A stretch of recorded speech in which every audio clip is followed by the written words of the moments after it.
I was on a road trip for work, driving on a long highway to my next hotel. It was just some cheap hotel in a town I'd never heard of, but was right off the highway from my route. I drove on this empty road for hours, only seeing another car or two every once in a while, until at some point I saw a car's headlights coming up behind me. For the next 3 hours that I drove, this car stayed behind me on this massive empty highway. When I reached the exit for the hotel, I pulled off and parked in the lot. A few seconds later, the car behind me did the same, parking on the other side of the hotel's parking lot. It was a really big coincidence for them to have been behind me for 3 hours and have the same destination as me, but I tried to not overcomplicate it and considered it some strange luck. On the outside, this hotel was not very attractive. It was old and small, and it was the only building off the highway. No other restaurants or houses or anything. I was under the impression when I booked it that it was in a town, but I guess I was wrong. I got out and grabbed my bag, then went up to the front desk inside the building. The woman at the front desk checked me in, giving me a key card to my room. For how old the place looked, both inside and out, I was half surprised they even had keycard doors and not physical locks. I walked down to the end of the hallway on the first floor, going up to my room and scanning the card multiple times before it finally worked. It was old-fashioned and very small, but it looked clean and taken care of, which was all I was concerned about. I set everything down and started unpacking what I needed for the night, and just moments later, there was a knock on my door. I looked out the peephole and saw a man standing in the hallway. I'd never seen him before, and he didn't look like he worked for the hotel. I chose to ignore him and not answer the door. I don't know, it just felt like the safer option, considering the empty hotel right next to the empty highway. Whatever he wanted couldn't have been important anyways, because he didn't knock again after that. I finished up what I was doing and showered, then got in bed. I turned on the TV and watched one of the random free movies they had, then fell asleep sometime around 12 or 1 a.m.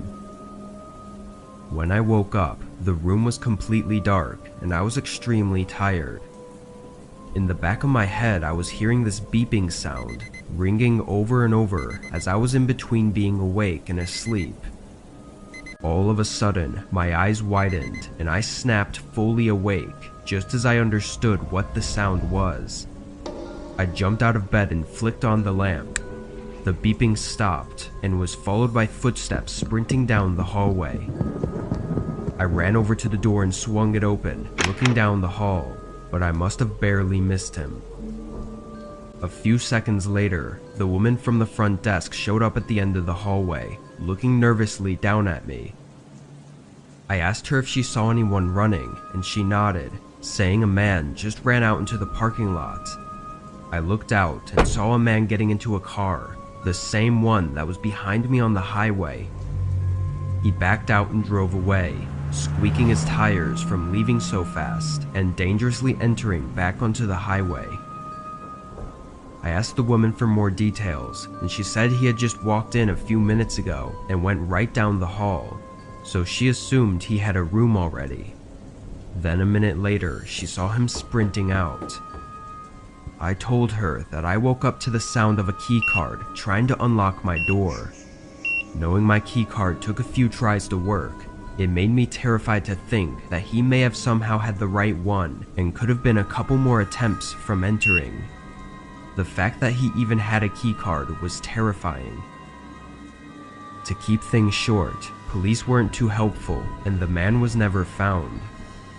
I did some research on my own though, and found some people talking about fake universal keycards that can work with some random hotel doors, which was unsettling to know about. I don't know what that man was trying to do, or exactly how everything happened that night, but I won't be staying at any more hotels for a long time. I work at a family-owned hotel in my town. Despite its small and rather less luxurious appearance when compared to other big-name hotels, we actually get decent business. It's nothing crazy, but there aren't a lot of other hotels in our town, so most people only have a couple options to pick from. During summer and winter, we get a lot of bookings, but in spring and fall it slows down to just a few bookings a night, and rarely, no bookings at all. This happened last spring, when our hotel only had a handful of people staying with us. I was working my normal shift of 6 to 2 a.m., and just around 11, a man walked through the front entrance with a large rolling suitcase. He looked normal, and while he was kind and soft-spoken, he seemed very tired, like he'd maybe just gotten off a long plane ride. He asked for a one-night stay, with the room on the first floor at the end if possible, and while we don't always take these kinds of requests, I allowed it because it wasn't busy. He thanked me and walked down the hallway, and I continued with standing at the desk and organizing papers. But then another man walked in. He carried no luggage or bags, and looked tired as well, but was much less friendly. He almost demanded a room, wanting it next to the man who'd just come in before him, saying they were friends on a trip together. This was a normal request we'd get sometimes, although usually the groups staying next to each other would come in together. But since I'd given the other man his request, I felt like I had to with this man as well. I didn't see any reason for him to be lying, or any reason for it to be a problem. I gave him the room at the end of the hall, next to the other man, and he walked off. I did some more work, then sat down and relaxed for a while, snacking on some lunch I brought and scrolling through the news on my phone. After about an hour, the desk phone started ringing. I got up and checked, seeing it was a room number, not an outside caller. I answered and started talking, but only a second in, they hung up. I didn't hear any voices or anything, only a shuffling sound just before they ended the call. I figured they accidentally called, or decided they didn't need anything, but I still checked the room number and noticed it was the one I'd given to the kind man who'd walked in about an hour ago. Another couple minutes passed before a thud echoed down the hallway. I stepped around the counter and looked, not seeing anyone. For a noise to have traveled that far and literally echo in the building, it had to be something really loud, either breaking or falling over or something like that. I went back to the desk and redialed the room number that had just called. It rang for a second, but then they rejected it. I looked down the hall once more, but didn't know what else to do. If it was something bad, they would have called or come up to tell me, so I just left it at that. 30 minutes passed of no further sounds or calls until I heard someone coming down the hallway. I looked up to see the other man, the less friendly one, walking up to the counter.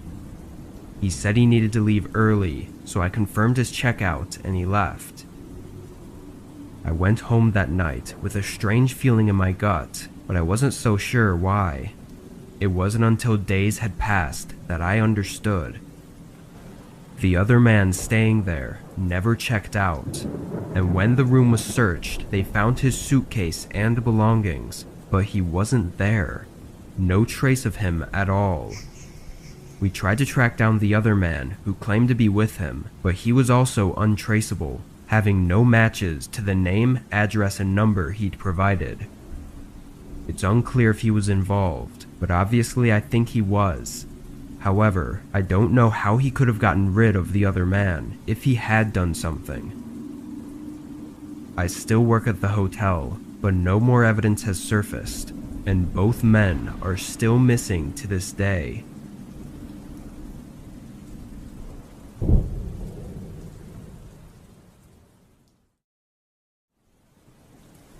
This happened just a month ago. I was moving across a few states to a new apartment and stopped at a motel overnight. I didn't plan the entire route, or which motel I would stay at. I just went with the closest one after I started getting sleepy. I'd never stayed at a motel before, but when I pulled in, it was about how I would have expected it to be. It was in the middle of the woods off the side of the road and was a bit run down looking and not somewhere I'd want to spend more than a night at. The parking spots were all empty, not even one car. I wasn't even sure how the worker at the front desk had gotten there. I got a room though and walked down to my door and went inside. Again, it was run down and kind of gross, but it was better than nothing, I guess. I was gonna shower, but the tub was really filthy, so I pretty much went right to bed. I laid down and tried to get comfortable, but before I even turned off the lamp, I heard an odd noise from outside the room. Door handles shaking, coming from a few rooms down. Then again, but closer. Someone was going down the line of doors and trying each door handle like they were trying to see if any of them were open or unlocked. They got to my door and tried it as well, and after a short pause, they continued moving down the line. It was probably the strangest thing I'd seen in a while, and I had no clue why anyone would be doing that, unless maybe they were looking to score a free room. I laid back down and closed my eyes, only to be disturbed again by someone banging on my door. It sounded almost like they were punching the door. I got up and realized the door had no way of seeing outside, so I flipped the latch over and opened it a crack. A man was standing there with a grim look and seemed frustrated about something. He was older, maybe mid-40s, with longish hair and a beard. "What's your problem?" I said, upset about the way he'd banged on my door. The man gave me a cold look and asked an unusual question. "Did you pay for this room?" I looked at him confused and said yeah, but he gave me a questioning response like he didn't think I did. He asked me to come with him to the service counter to get it figured out because he was told that this was his room. The situation already started out strange, but this had me even more puzzled. There were no other cars here, and likely nobody else staying at the motel, so the possibility of us accidentally being given the same room within just a few minutes was nearly zero, and they probably would have had another key to the room if they were telling the truth. The guy asked me again in an aggressive tone to come out, but I'd already decided I wasn't leaving the room. I started to close the door, but the guy slammed his body against it to prevent me from shutting it fully. In an instant, another guy came from around the wall with some tool that he was putting against the lock, trying to unlatch it. All I could do was press up against the door and try to push it closed, but the force of both men pushing was overpowering me. In the chaos, the door moving knocked the tool out of his hand, and when both of them looked down, I slammed the door shut. After a few more hits at the door, their departing footsteps gave me relief, and I called 911. What's crazy is that they didn't have a car. Police found their shoe prints going straight into the woods behind the motel, leading to nothing but trees and dirt. It's not known what they were plotting aside from breaking into my room, but seeing as they knew all the other rooms were vacant and still went for me, it could not have been good. I hope that if it did go the other way, it would have been a quick robbery and nothing more, but I can't say I truly believe that.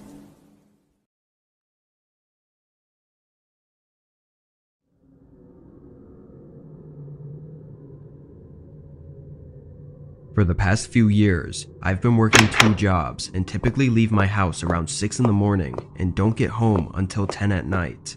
Then I sleep, and on most days I repeat that same schedule. Unfortunately, that's just the situation I've been in for a while, but this happened just a couple months ago. I had come home one night and did what I usually do, which is shower and get ready for bed, but while I was in the shower, I heard some movement that sounded like it was just outside the bathroom door. I quickly got out and checked and saw nothing, so I figured it just had to be the house creaking or something. I finished cleaning up and got in bed. All throughout the night, I kept hearing these odd noises coming from all throughout the house. Mostly just some sort of creaking, kind of like if it was really windy outside and making the house sway. But there was no wind and no reason for the house to be making any noise. At one point in the middle of the night, I even got up and walked around to try and find out what it was, but I found nothing. In the morning, I was very tired and had to work the whole day relying on coffee to keep me awake. By the time I got home, I was exhausted and sleepy, really hoping for a good night's sleep. I went right upstairs and turned the shower on, but before I even got in, I heard something outside the bathroom door again. This time I was sure it was right outside the door, and it sounded like it passed right by and left the bedroom. Although as unlikely as it was, it really sounded like something had moved across my room. I knew I had to look to see if someone was there, but I was feeling really uneasy. When I did finally get the courage to look, I didn't see anything. I walked through the whole house and did a quick look around each room, but I was convinced it had to be something odd going on inside the walls or under the floorboards. I showered and got in bed, falling asleep just before midnight. The instant I woke up, I knew something was wrong. It was very dark, so it was still well into the night, and the entire house was silent. I wasn't sure what had woken me up, but I could feel that it had something to do with the sounds I'd been hearing. I peered over at the door and saw the slightest movement of a shadow from under the crack.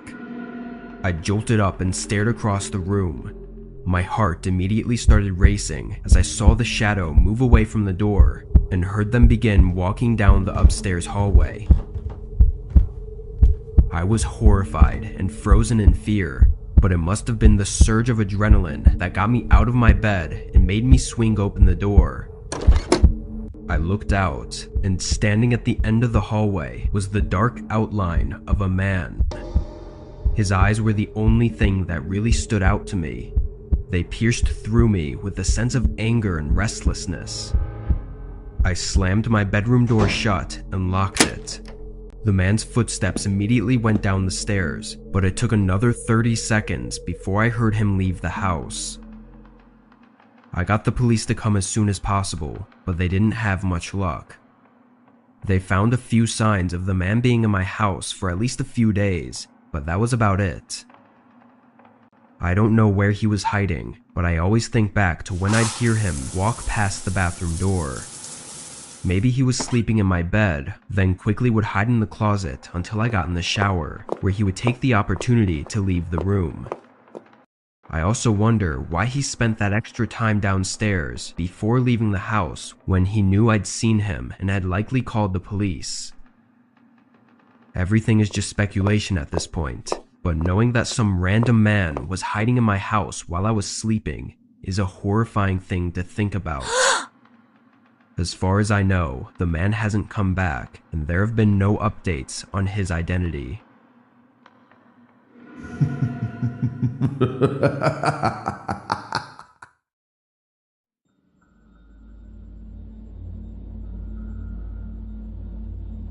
Last year, I moved into a new house far from the city. My new job was work from home, so I had no reason to be in a clustered and expensive city anymore. For the first couple months, I was enjoying everything about the place, especially it being so far from other people. But on a regular weekday afternoon, I got a knock at my door. This was actually the first time anyone had come up to my door at this place since I moved in, so it caught me a little off guard. I went up and opened the door to a tall middle-aged man. "How can I help you?" I smiled to be friendly, thinking he was probably a neighbor from down the street. But strangely, the first thing he did was lean to the side and look past me into my house. It was like he was trying to see who else was home. Being weirded out by his behavior, I pulled the door in and blocked the way with my body. Before saying anything, the man turned and walked away from the door. I stayed and watched him go all the way down the driveway and continue walking until he got to the street, where he got into a parked car and drove off. Without a doubt, that was the strangest encounter I'd ever had with someone up until that point, and I really had no idea how to even think about it. That night, I stayed home for dinner just to make sure the man didn't come back. I debated calling the police to put in a report, but I thought I'd sound stupid for doing that just because some man came up to my door and did nothing. Around 9 p.m., I turned on the TV and tried to get myself more relaxed before trying to sleep. While I was on the couch though, I heard a voice speaking outside. I quickly muted the TV and listened. It was muffled, but I could make out at least 2 separate people talking somewhere in the back of my yard. I ran up to the back window and opened up the blinds. In the distance, I could see 2 figures walking across my backyard. One of them had a long tool or object in his hand, but the other one was too hard to see clearly. They walked between the trees in my yard until they reached the side of my house. I went over to the side window and tried to see where they went, but I lost track of them and they had stopped talking. I checked every window and still couldn't see or hear them anymore. The loud knocking at my front door made me jump and sent chills through my body. I walked up, trying not to make any noise, and looked through the peephole. There was one man dressed in dark clothing and wearing a hat that covered his eyes. He had to be one of the men I'd just seen, but where was the other? "What do you want?" I yelled, figuring they likely already knew I was home, or maybe I'd scare them away. The man stayed on the doorstep and looked over at the side of my house, then looked back at the door. After a few seconds, the lack of response started to terrify me. I went back to the living room to get my phone and call the police, but was interrupted by a loud smashing sound, followed by another and another. I looked across the hall and saw a man hitting a shovel against the back door. He saw me and looked at me for a second, then ran away. I was so scared, I hesitated on whether to call the police or try to find somewhere to hide. The best answer was obviously to do both, but my thoughts were interrupted again when I heard the side window getting hit. I got my phone and dialed 911 while the man continued to hit the window over and over. But just as the police picked up the phone, everything went quiet. And it stayed quiet until the police came. When they pulled in, I was surprised by a sudden commotion outside. It turned out to be the man at the door who had chosen not to leave, and after a closer look, it was the same man who'd come by earlier that day. Strangely, when the police detained him, he refused to say anything about the other man that was with him. He denied everything over and over, even though there were clear cracks and dents in the doors and windows.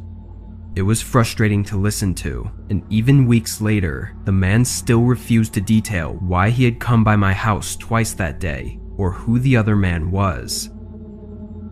Everything remains so unanswered that it still creeps me out to this day. Why was the man trying to break in so bad? And what purpose did the man at my doorstep serve to aid in the break-in? I moved away in the following months and have since only been hoping that it wasn't me they were after, or are still after. When I was growing up, I lived with my mom in a small house. During my middle school and high school years, she took up an overnight job, so most nights of the week I was alone between 8 p.m. and 4 a.m. This happened a few months before I graduated high school. On a regular night at 7:30, I said goodbye to my mom like usual, then I played some video games for a few hours. It was a school night, so I couldn't stay up super late, but I still stayed up later than I should have. Around 11:30, I shut everything off and went up to my room to get in bed, but I was on my phone for probably another hour before falling asleep. When I woke up, I thought I heard a door closing downstairs. I looked over at the clock next to my bed and saw it was 3:30, so I assumed my mom had just gotten home from work early. I turned over and tried to go back to sleep as I listened to footsteps walking around downstairs. After a minute though, I started listening more intently. Usually, my mom would go straight upstairs when she got home to get ready for bed, but it sounded like they were just walking around. As I listened for another 2 or 3 minutes, I realized they weren't even stopping at all. They were going through each room, walking slowly as if they were taking a tour of the house. I started to get a little nervous that it might not be my mom and could be someone else. I got up and turned on the light in my room, and almost right away, the footsteps stopped. I listened from the other side of my door and still heard nothing. Carefully, I opened it and looked out into the hallway. I was expecting to see some light coming from downstairs, but the whole house was dark. Whoever was walking around down there hadn't turned on any of the lights, which frightened me more than I already was. I made sure not to make any sounds and stepped further down the hallway until I was at the top of the stairs. Then I knelt down and looked through the railing to see into the living room. Nobody was there, and even in the dark, I could tell that nothing had been moved at all. My PlayStation was still there, and in my head, that was a telltale sign that there was nobody else in the house except for maybe my mom. I mean, if someone was here to rob us and had walked through the whole house, they definitely would have taken the most expensive thing in the room. At that point, I just wanted to know if it was my mom who was walking around, or if I was having some weird auditory hallucinations. I walked down the steps to the bottom and called out, "Mom, you home?" There was no response or signs of movement in the whole house, so I walked through the hallway into the kitchen. Right away, I saw a shoe print on the tile floors, and when I looked up, my eyes locked on a figure. Across the room, a man was sitting at the dining table with a dark mask on. His clothing was all black, which made it difficult to fully make out any features of him. He was looking at me, but he didn't say anything or even move. He stared at me with an emotionless look. I ran straight back upstairs and locked myself in my room as I called 911. The operator kept me updated on the police's estimated arrival, but after a minute, I heard the man slowly walk across the downstairs and over to the bottom of the staircase. I was whispering to the operator in a panic until I heard the front door open and the man walking away from the house. Not even 30 seconds later, I saw headlights shining through the window. My mom pulled into the driveway and I ran outside to meet her and tell her what was going on. When police got there, they did a thorough search and found nothing incriminating that would help us find the man. But from what it seems, the man wasn't there to rob us. He also didn't seem to have any interest in me either, which means that he was most likely trying to hurt or abduct my mom. It would then make sense why he broke in only minutes before my mom usually gets home. It makes me think about what could have happened if I hadn't gone downstairs to see who was there, or if my mom had gotten home just a minute earlier and gone inside, unknowing of the man that was waiting for her.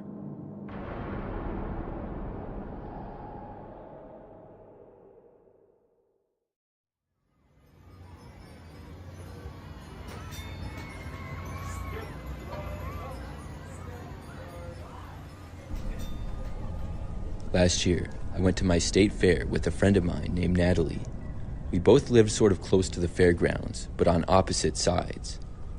One busy Saturday morning, we both went there and met up in the middle of it. It was packed with people, and there were hundreds of things to do. But only about an hour in, strange things started happening. We were over by some of the carnival games, and I saw that I had a new text message on my phone. The first message said, "Hey, you're beautiful." I had no idea who this was because I didn't recognize the number. All of my contacts were already on my phone, and I had everybody's name on them. I asked who it was who was texting me. Whoever it was did not tell me, but they said that we should meet up. I ignored this second text because I just found it weird. I didn't look at my phone for probably another 30 minutes after that, but when I did look at my phone again, I had about 5 more text messages. One of them said, "I just saw you." Another said, "Come back." And then they started saying, "Answer me," with a bunch of exclamation points. Now I was suddenly a little bit worried. This wasn't just some random number or person, but possibly somebody else that was here. That's when I showed the texts to Natalie. We both thought that it was really strange, but didn't have any idea of who it could be. I texted them, asking who it was. They replied almost instantly, saying that I would find out soon enough. This made me really nervous. Still, what were the odds that the person was actually here? I felt like it was a good chance it was just a prank, and I decided to try to ignore it. If I got any more texts, I would block the number. For the next few hours, I was off my phone. But when I looked at it again, sure enough, there were more texts from the person. I barely even looked at them, and I just blocked the number. I didn't want to let them ruin my time. Although I did wonder if it was somebody else there with us. But there were literally thousands of people there, so who could really know? Natalie and I spent probably another hour or two there before leaving. The sun was now set, and we said bye to each other and headed our separate ways. Natalie was parked on the north side of the fair, and I was parked south of it. Things were still extremely busy inside, with just about as many people in there as before. I walked through and left, crossed the street, and then entered the parking lot where my car was. The parking lot was very large. It was a grass area made into a parking lot, and there were hundreds of cars there. I walked a ways through it to my vehicle, which only took a few minutes. The parking lot was mostly quiet, and it was even darker over there. I found my car and got inside. But before leaving, I looked up directions back to my place on my phone. I knew the general way back, but not the exact route. After I finished putting the directions in, I looked up, and there was somebody staring in my driver's window right next to me. It was some creepy-looking guy that I had never seen before. We made eye contact, and then he tried opening my driver's door, which was locked. My car was running, and I started to put my car into reverse to drive away. The man then ran around to the back of my car, and I was only able to back up about a foot before he blocked the rear of my car. I had to stop, and now I was stuck. There were cars in front of me and on both sides. The guy then leaned over and banged on the rear window a few times. This had to be the person that was texting me all day. He wasn't leaving, and I yelled at him to go away. The guy was just standing there, holding onto the back of my car and standing in front of it. I decided then to call the police, and I dialed 911. I knew there were police in the area because of the fair, and I hoped that they would get there really fast. As I spoke with the 911 operator, the man stayed where he was. After I was told that the police would be there shortly, I waited. I really wanted to just leave though, but I couldn't. I didn't feel safe at all with the man there, and I was afraid that he would try to break my window or something. I considered getting out of my car and running back to where the fair was. It would be a big risk though. After waiting for the police for probably 5 minutes, which felt like much longer, I decided that I was going to make a run for it. The man was still there, and I opened up my car to run, but as soon as my door opened, I saw the man charging at me. I quickly closed the door again and locked it. He reached my window just after my door shut. The guy then desperately tried opening my door, but it wouldn't open due to it being locked. He then banged on my window a few times, and I started to reverse the car again. But this caused him to run back over and get into his spot behind my car and block me in again. Just about a minute later though, suddenly, there were flashing lights behind me. A police car had showed up, and the man briefly tried to flee. However, he was quickly caught by an officer. I was shaken up from the incident, but unharmed. The man did turn out to be the one who had been texting me all day. I told the officers the entire story, and they found out that he had gotten my number at the fair. I guess he had watched me sign up to win a car, and I put my phone number into a raffle. He must have gone over and took the paper with my number on it out of the basket I put it in. I couldn't believe how much of a creep he was. He must have been stalking me and texting me the whole time that I was there, and I didn't even know it. I'm just glad that he was caught that night.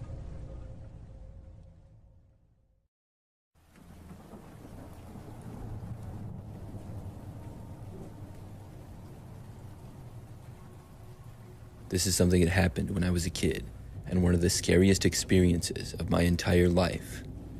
It all happened on one summer night back when I was about 13. I lived near the city in a highly populated neighborhood. I was used to walking around it and going to local parks to hang out with friends and stuff. Back then, my best friend was probably a kid named Daniel who lived a few blocks away from me. We would hang out all the time, sometimes at each other's houses, or sometimes playing basketball at local parks. This was over 10 years ago now, but each summer, there's a local carnival in the city. It's pretty standard with all of the carnival games and other attractions. Many people go to it from my city and even the neighboring ones. Where we lived, we could walk, but it would take probably 20 minutes to get there. So one day, Daniel and I planned to go to the carnival after school. Our parents both trusted us to be able to go by ourselves because we were teenagers now and it didn't seem like that big of a deal. So after school on that day, which was a Friday, Daniel and I walked to the carnival. It took maybe 30 minutes to get there from school because it was a little out of the way to go home, but it wouldn't be as long to go back to our houses. There was a lot to do at the carnival, and Daniel and I spent hours having fun looking at all the attractions. Soon, it got to be nighttime. We went to the carnival games that they had there and played just about every single one. We were really competitive and trying to win the cool prizes, like the giant stuffed animals or the sports jerseys. Our parents had given us some money to spend on food and tickets for games and stuff. It was when we had just finished playing one of the games that this guy approached us. The man had grayish hair, a mustache, and asked us how we were doing. It just seemed odd that he was randomly talking to us. Then, he asked us if we needed more tickets. The guy said he could get us some if we wanted. But at that time in particular, we didn't need any tickets, and I think we both found the guy to be kind of weird. We told him no thanks, and then he left us alone and walked away. We didn't see the man for a while after that. Daniel and I played a bunch more games for maybe another hour or so. Then we saw the guy again. He approached us this time too, and asked us how much longer we were staying. We just kind of said, I don't know, and the guy asked us where we were going after. We said home. Then we just kind of walked away from the guy. He definitely came across as really strange. After getting away from him and losing him in the crowd of people, Daniel and I talked briefly about the guy. We both agreed that he seemed strange, but overall, we just had a laugh about it. Soon after, Daniel and I headed home. We could walk the majority of the distance together, and the final 5 minutes or so, he would go one way and I would go the other. We left the carnival and first walked on the sidewalk. The night got darker, moving away from the lights, and things got quieter. We were now going farther away from the people. About 5 minutes into the walk home, we both heard the footsteps behind us.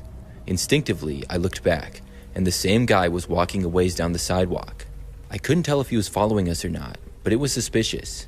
I told Daniel about it, and he suggested that we speed up. We both started walking a little faster on the way home. Soon, we had to turn and take another sidewalk. As we did, things got even darker and quieter. The worst part is that soon we saw the man make the same turn. We continued to hear him walking a ways behind us. Now it was just us and the guy walking. Nobody else was even in sight.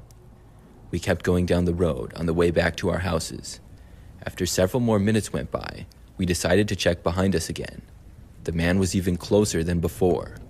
I was sure that I saw him looking at me as I looked back at him. Daniel and I were convinced that the guy was following us. We decided to figure out what we should do in this situation. The guy was still a ways back, but getting closer. We quietly talked about our possible options. Soon, we approached where Daniel and I would split up, and he would go to his place and I would go to mine. We decided to just run home in separate directions. The guy couldn't chase both of us, and probably wouldn't run if we did. That would be really weird. So Daniel took off and started jogging to his place. He went to the left, and I went to the right to head for mine, and I also started jogging. But to my horror, the man started jogging after me. It looked like Daniel had gotten off, but I would have to lose the man. I looked over my shoulder, and the man was now almost sprinting. I tried to speed up and run faster, but the man was keeping up with me for the most part. I then took a hard left and jumped a fence to one of my neighbor's yards. We were pretty close to my house now. It was only a couple of minutes away. After I got into my neighbor's yard, I ran around to the back and then through their backyard. I was desperate and didn't care if any of my neighbors saw me. In fact, I hoped that they would. But nobody seemed to be outside at that hour, and I went out of their backyard and into the street behind it. I actually heard the man going into the neighbor's yard, and I couldn't believe it. I ran like crazy down the street and into another neighbor's backyard. Now I could no longer see the man when I got in there, and I was a little bit farther ahead than I had been before. I got back to the street and then sprinted for my house. By the time I got there, I was out of breath and used my house key to get inside. After getting inside, my mom saw how I was out of breath, and I told her what had happened. She then called the police. I looked out the front window to the street, but I didn't see the guy. I'm not sure if he figured out which house was mine or not. After a while, the police got there, and they spoke with me and my parents. They searched the neighborhood, but didn't find the man. He must have got out of there after he lost me. the police also went to Daniel's house to talk with him and his parents too. There was a thought that maybe the man would head over there, but he didn't. After this situation, I was afraid to go anywhere by myself for a while. I had walked to and from school every single day, but after the incident, my parents drove me to school and picked me up afterwards.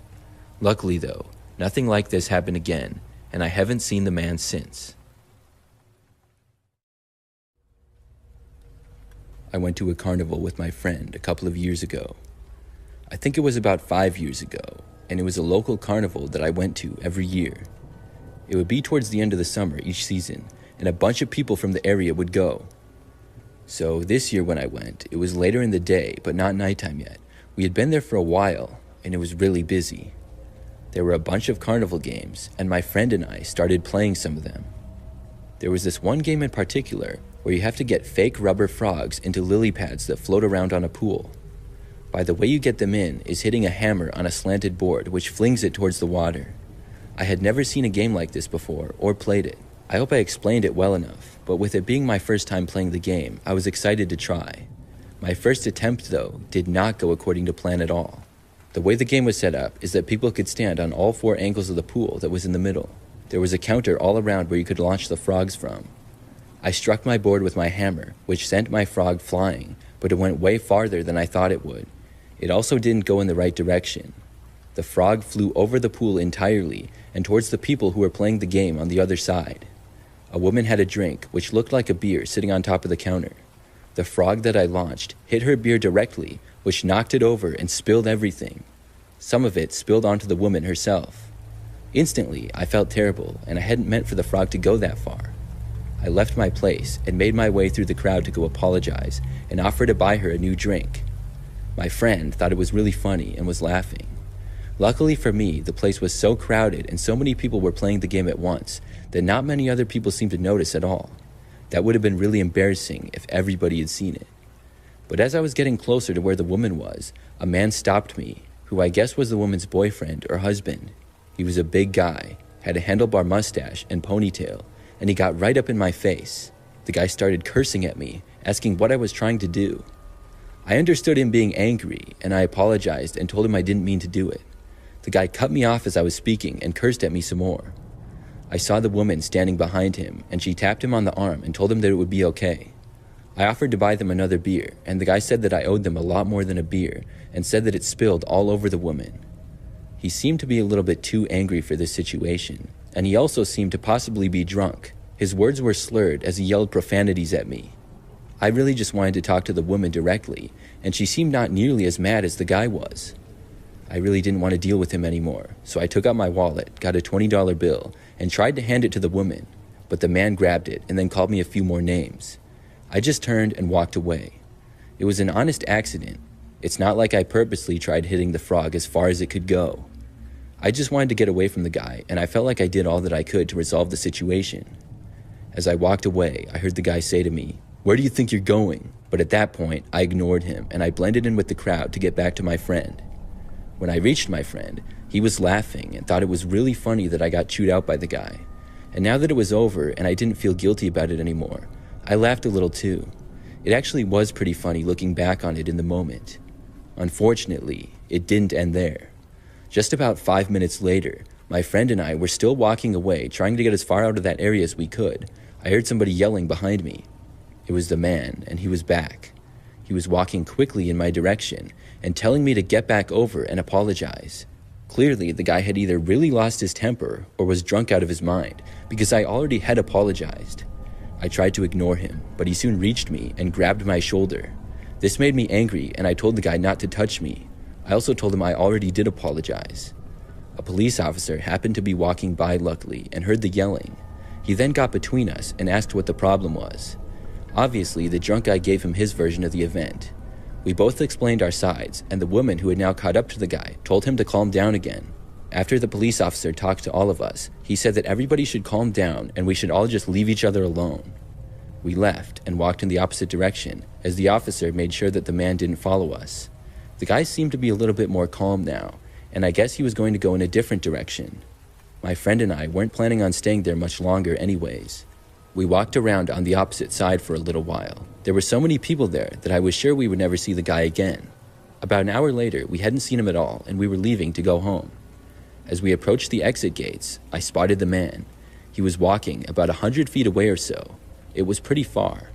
But just after I spotted him, he saw me. I saw his face turn to anger, and he started heading in my direction.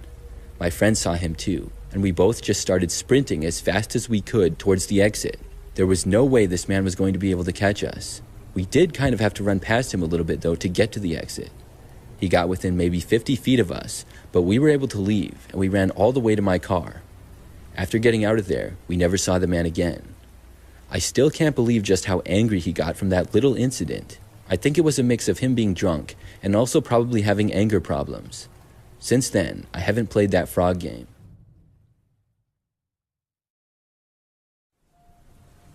I got a job in my 20s as a storage worker in a local warehouse. It was located on the side of a highway at the end of the town, next to nothing. We always joked about the location and why the owners of the company chose to build the huge warehouse in such a remote, empty area of the town, out of the way of everything. It was probably just cheap land, with easy transport from the highway, but it still always felt a little odd to be pulling into a large empty parking lot in the middle of nowhere every night. I always worked overnights with one of my coworkers, who I'll keep anonymous and call him Tyler. Our job was to break down and organize the shipments from the day and move them to their respective place in the warehouse to be stored. Once you do it for a couple of weeks, it becomes very repetitive, easy work that I do while half asleep most nights. Tyler and I were the only two overnight workers, so some days we would be working alone. This happened during Tyler's vacation week, so I was alone at the warehouse from 11 p.m. to 5 a.m. every night. It was a Wednesday night, and right away there was something weird when I pulled in. A car was parked in the far corner of this massive empty parking lot. Its lights were off and nobody seemed to be around it, but being all the way out here on private property was very sketchy. I parked next to the entrance door and went inside, then called the cops to come down and have a look. I thought it was probably just some teenagers or a broken down car from the highway, but it was on private property, and the fact that it was parked in the far corner just gave me a weird feeling. 20 minutes later, cops came to the front door and told me that the car was empty with no signs of anybody nearby. They were pretty sure it was broken down too, so we got a tow truck to come down and take it away, and then I got back to work. I moved several shipments, which probably took me around an hour, before I was interrupted by a loud bang at the front of the building. I quickly walked down and turned on the front lights, then walked up to the door. A man was standing behind the glass, staring at me with his fist on the door, and looked extremely tired and exhausted. I went closer and talked through the glass. "Are you okay? What are you doing here? This is private property." The man stared at me with this disgusted look. "Where's my car?" he shouted, banging on the door. I tried to explain, but he kept interrupting me and getting more aggressive, screaming at me to let him inside the building. I threatened to call the cops on him, finally getting him to be quiet. He backed up and gave me one more crazy look before walking away. As I went back to work, I couldn't stop thinking about where that man could have been all this time.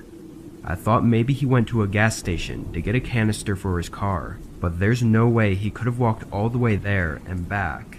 And if he got a ride, then he would have been back before the car got towed. I really just couldn't think of anywhere the man could have been that would make sense. Only a few minutes into working again, another bang came from the front door. I was both frustrated and scared, but when I looked through the glass, I was not expecting to see the same cops that were here earlier. They said they got a call from the tow company about some concerning things on the outside of the trunk that I guess nobody noticed beforehand. They questioned me about everything I saw, and I told them about the man who'd come by looking for his car. They left soon after that, and I didn't get any real updates until later in the week, when the cops came back with search dogs to search the forest around the warehouse. Supposedly, they found dried blood on the back of the bumper, and once they got a warrant to search it, they found even more blood inside of the trunk. They believe the man may have possibly come out to bury a body in the forest near the warehouse, but to my knowledge, they never found any significant evidence. However, the man never went to claim his car from the tow company, and he never showed up again. He just disappeared.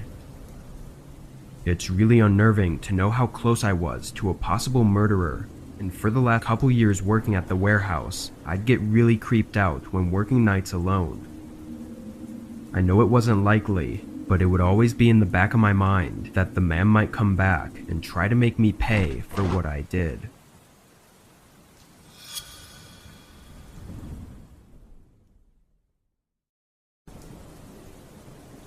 I was doing DoorDash late one night, trying to get some extra money for savings.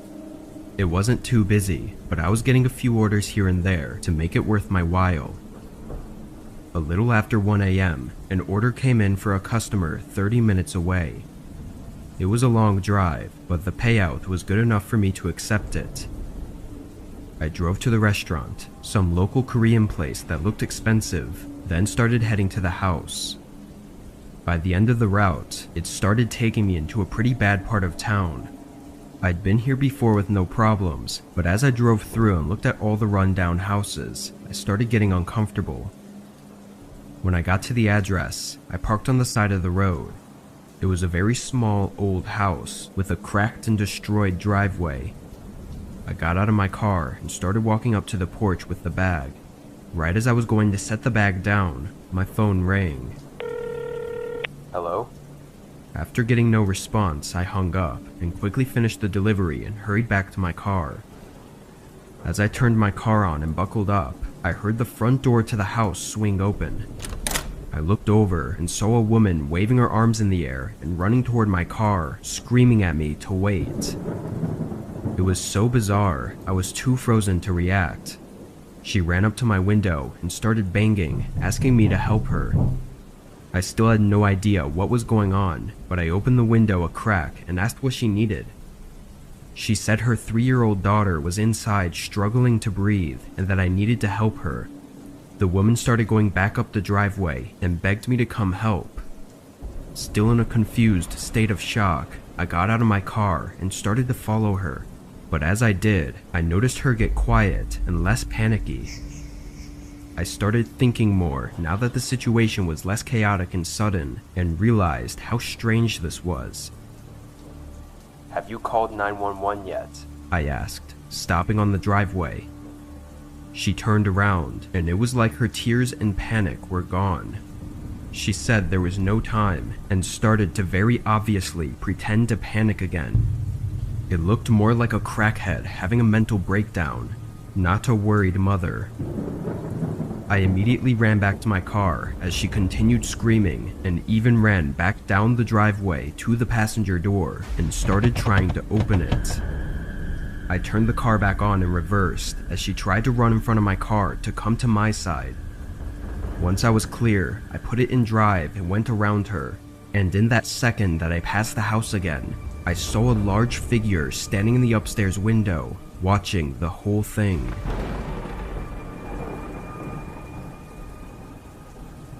As soon as I got out of the neighborhood, I dialed 911 and told them the address and situation. When I got a call back from the police, they told me that the woman had a different story, saying she only came out to give me a cash tip. They also noted that she lived alone with no record of having any kids or adults living with her. This only made me more horrified about the situation, but after talking some more with the officer, it was clear that nothing could be done. There was no proof for either of our stories, and trying to press charges would be a pointless battle. On top of this, the officer seemed tired and not in the mood to deal with anything, but I knew he was right about me not being able to do much, so it was all left as that. In my gut, I know that she was trying to get me inside the house for dark reasons, especially knowing that she had no kids. The scariest part of it, after knowing everything, was seeing that person inside the house watching us, and knowing that he was eerily waiting for me to enter the home.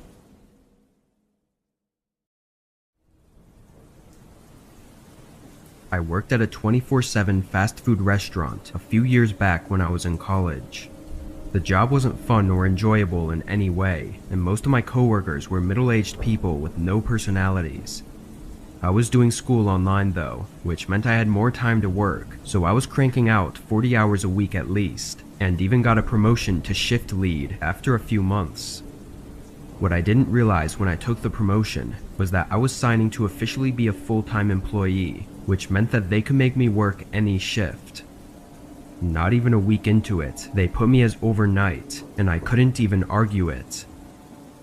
Overnights were a pain in the ass because I'd be the only one there, so if the drive-thru got backed up, then I'd be hustling non-stop without any breaks. On the flip side though, sometimes it would be completely dead, and I'd just be standing around all night on my phone. This was one of those nights. I was in the back of the kitchen, sitting on a pile of boxes and scrolling through my phone, just trying to pass the time, when my headset rang to alert me that a customer was in the drive-thru. I got up and went to the computer, then asked what they would like to order. Nobody said anything, so I turned and looked up at the drive-thru camera, and the lane was empty. No cars in the drive-thru, or even in the parking lot around the restaurant. The system never really falsely beeps like that though. There was a slight storm outside, so I figured a raindrop or a flash of light must have tripped the sensor somehow. I stayed by the drive-thru window for a few minutes, and my headset beeped again. This time I quickly looked at the cameras and caught a man walking past the drive-thru lane. He was wearing a thick hoodie and a face covering, but quickly walked out of the camera's view. Where the restaurant was, there wasn't anywhere else he could have parked or walked from unless he was walking on the side of the main road. I watched the cameras to see if he'd come back, but after 10 minutes of no activity, I just went back to my phone. 15 more minutes went by before I got another beep, and when I checked the cameras, that same man was there, but this time he was standing in the drive-thru lane. "Can I help you, sir?" After a moment, he started reciting an order for a small meal. I wasn't supposed to serve people in the drive-thru unless they were in a vehicle, so I told him I couldn't accept his order. He stood there, letting the rain soak him as he just looked at the screen and didn't speak. I thought about telling him to leave, but I didn't want to escalate things if I didn't have to, so I just waited. After a minute, he started walking down the drive-thru lane toward the side of the restaurant where the window was. I rushed over and latched the window shut, and not even a second later, the man appeared outside. He had his hood and mask still on, but he looked to be in his late 40s with long black hair and a dead look in his eyes. He watched me through the window and stood outside like he was waiting for me to talk to him. There was something about his look that really freaked me out and kept me from speaking. Then he softly said, "Open up." I nervously said no and just stayed where I was while the man continued looking at me. He asked again and knocked on the window, but after a few seconds he turned, and as he walked away, a loud scraping sound ran along the side of the building. I checked the cameras to make sure he left, and luckily, he didn't come back. During the next hour of my shift though, I was thinking about that scraping sound. I decided to take out the trash to the dumpster and take a quick look. On the side of the wall, under the drive-thru window, was a long scratch, looking like it was made from a knife dragging along the building. I called the police after that, but the man couldn't be identified from the grainy camera footage mixed with the heavy rain and fog. The man never turned up, and I'll never know exactly what he was planning on doing that night, but seeing as he had a knife ready in his hand, I assumed that if I had taken his order and opened that window, then that would have been the last thing I would have ever done.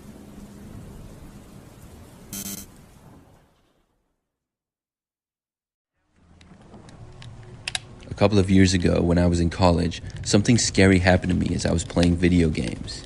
Many nights, if I didn't have homework, or even if I did have homework for that matter, I would play video games in my room. I lived in a small house with one other roommate that we rented together. The house was older and somewhat run down. There were 2 bedrooms and a bathroom upstairs, and a living room and kitchen downstairs. That was basically it. I met my roommate Kevin in the dorms the previous year.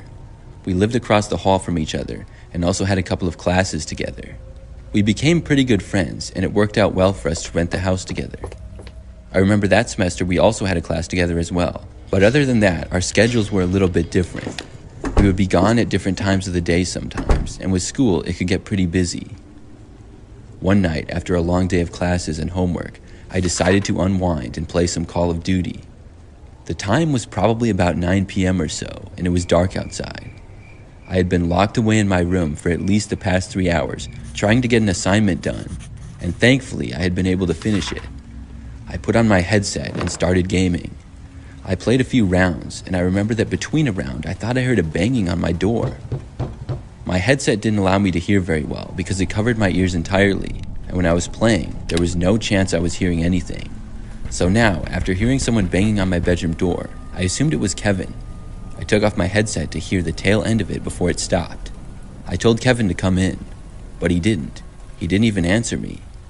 After a few seconds, I got up from my chair and walked over to the door. When I opened it, I did not see Kevin out in the hallway. No one was there. I walked over to Kevin's room, still thinking that it was him who had knocked, because who else would it be? I then knocked on his door, which was closed, but he didn't answer me. I thought about just walking into his room, but decided not to. Maybe he had gone downstairs. I then walked downstairs and checked all around the house, but Kevin wasn't there. I figured he must be in his room, and I went back into my bedroom. I sat back down at my chair to continue gaming. I played Call of Duty for the next probably 30 minutes or so. I was right in the middle of a round when, for some reason, I thought I saw something out of the corner of my eye. My TV and gaming chair that I was sitting in was at the right corner of my room, and directly to the left on the other side was the bedroom door. It seemed to be moving. Of course, I couldn't hear anything due to my headset being on. I looked over and saw my bedroom door slowly opening. It was extremely slow and deliberate, and it really creeped me out. Outside of my room, it was dark because all the lights were off. We often kept the lights off to save on the electricity bill. I could barely see part of someone for just a second before they moved away. My door was now open like 3 or 4 inches, and it had been completely closed before. I got the chills from seeing this. I was hoping that it was Kevin though, but I just had a bad feeling like it wasn't him for some reason. I picked up my phone and sent Kevin a Snapchat asking him if he was home. He responded pretty quickly, saying no, he was at the school gym working out. My creeped out feeling got 10 times worse. Somebody was in our house, and I didn't know who or why. My mind started racing, and I was afraid the person inside might be dangerous. I couldn't bring myself to leave my room. It seemed like a big risk to me. I had no kind of weapons or anything. I told Kevin about the situation, and he said that I should leave if I can, but I was on the 2nd floor, so that would be difficult. After several minutes of sitting in my chair and thinking of what to do, I got up and carefully closed my door again. It was then that I thought I heard the sound of somebody walking around downstairs in our house. Whoever was there was now in the kitchen area. I walked back over to my chair and sat down. To be honest with you, the thought of calling the police did not pop into my head at that time. I couldn't tell you why, but it just didn't, as dumb as that may sound. I was just focused on somehow trying to get out of there. I considered trying to jump from my window or something, but I knew that wouldn't work. For probably 20 minutes or so, I was inside my bedroom just hoping that the person wouldn't come back. Finally, I got up and walked over to the door. I stood there listening to hear the person walking around downstairs like before or something, but I didn't. I couldn't hear anything. Things were now completely silent. I stayed there for probably 10 minutes listening. When I didn't hear anything the entire time, I decided that I was going to run for it. I opened the door and ran downstairs without looking back. When I got downstairs, I went for the front door. I didn't see anybody inside the entire time, and then, after leaving the house, ran for my car and got inside. After locking my car doors, I finally felt safe. Not more than a minute later, though, Kevin pulled up behind me. We didn't have a driveway and would park on the street. He got out of his car and started to walk inside the house, and I got out of my car and told him that the guy might still be in there. But with Kevin now here, I wasn't as scared as I was before because I wasn't alone. I decided to go inside the house with him. When we both opened the door, we yelled whoever was inside needed to leave. If we heard a noise, we would both be able to run back for our cars. But there was just silence. Slowly, one by one, we turned on each light in the house and searched every room. The place was not very big, so it didn't take too long. Soon, we found that whoever had been inside was gone. Nobody was in there. I never found out who it was, and I don't think they ever came back. Nothing was stolen either, possibly because we were two broke college guys who didn't have anything worth stealing. I think the guy was already gone when I ran out of my room also. How he got inside was pretty easy. It was most likely because Kevin and I were always coming and going from the house and rarely bothered to lock the doors. Obviously, that changed after this experience.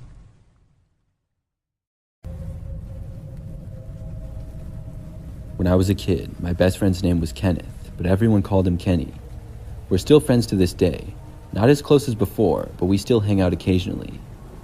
At around the age of 12, our favorite thing to do was hang out at each other's houses and play video games. We played many different kinds, from racing to sports or whatever. He had an Xbox at his house, and I had a PlayStation at mine. One day, I went over to Kenny's to hang out. He had an older sister, but I remember that she was gone at one of her friends' houses at the time. Kenny's house was one level, and his bedroom was at the far back end and faced the backyard. I remember that we started playing video games in Kenny's room early in the evening. His parents then left shortly after, I think to go out to dinner, but I can't remember for sure if that was it. Anyways, Kenny and I would be left home alone, which wasn't that big of a deal because we weren't too young. Kenny knew how to make a frozen pizza, which is what we were planning on making later. In the middle of playing video games, probably about 15 minutes or so after Kenny's parents left, there was a knocking on the front door. Kenny's neighborhood was fairly quiet, and not in the city or anything, so it was sort of unusual to get people knocking on the door. I only lived a few miles away from Kenny in the same general area, so I knew it was a little bit strange. Plus, looking back, it was probably a little after 7 p.m., and the sun was setting. This meant it was probably not a salesman or something like that. We paused the game and were curious as to who it was. Kenny and I left his bedroom and walked through the house to the front door. We looked out and saw a man standing there on the front step. He was wearing a t-shirt and blue jeans, and he then knocked on the door again. He didn't look very professional or anything. To me, it looked like maybe it was one of Kenny's neighbors. I asked him if it was one of his neighbors, and he said no. To my surprise, Kenny then opened up the door and answered it for the guy. I personally would not have done that, and I didn't think that he would either. After opening up the door, the man said hi to Kenny and told him that his parents were expecting him. Kenny said that his parents were gone and left a while ago. The man then asked Kenny if he could come inside and wait for them until they got back. He said that they knew he was coming and everything. Kenny said no to this and then started to close the door. The guy then asked when his parents would be back, and Kenny just said that he wasn't sure. Then he closed the door. After closing it and locking it, we watched, and soon the man finally began walking away. Then, Kenny and I went back to keep playing video games. I was sitting on the floor to the right of the TV in Kenny's room, and he was sitting on the floor to the left. There was a window sort of behind his TV, which I had a better angle of seeing out. Maybe 10 minutes after we had resumed gaming, I was sure that I saw the man walk past out the window. Obviously, I only saw him for like a second, but to see him in the backyard was really weird. I paused the game, and Kenny asked me what I was doing. I asked him if he saw the guy out the window, and I told him that I had seen him walking past. Kenny hadn't though, but he believed me. We both went over to the window and looked out. We couldn't really see anything though. There were trees and bushes, and we didn't have a good view of the whole backyard. Plus, it was dark out. We started talking to each other, wondering who that guy even was. He seemed pretty sketchy. Kenny then called his parents and asked if they were expecting the guy. His parents were not expecting anybody, and they said that they were now coming home. We were both really creeped out and made sure that every door was locked and every window was shut. Then we turned on every single light in the house. We didn't see or hear anything more from the guy, and Kenny's parents got home a short time later. They looked around the property a little bit, but didn't see the man. I remember that my mom came and picked me up not too long after that. I couldn't stop thinking about how we potentially avoided a very dangerous situation. Kenny should have never opened the door to that guy, and we're lucky that he didn't force his way in. What his intentions were, I have no clue, and then walking in the backyard was very suspicious as well.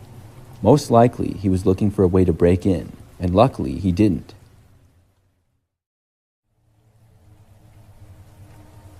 This is something that happened a long time ago, back when I was a kid.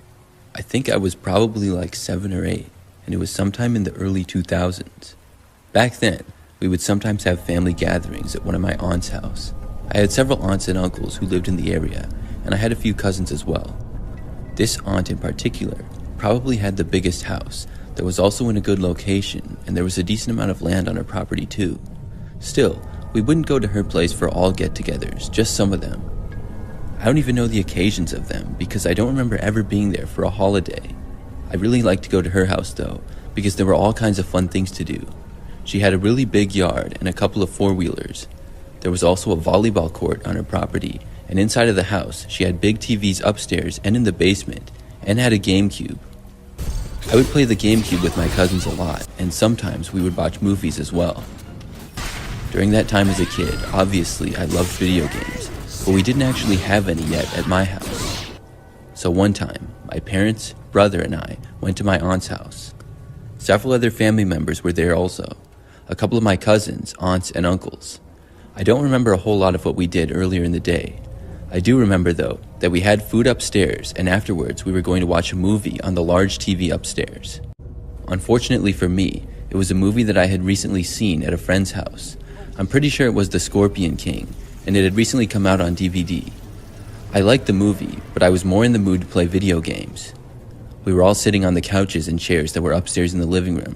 Some kids like me were even sitting on the floor.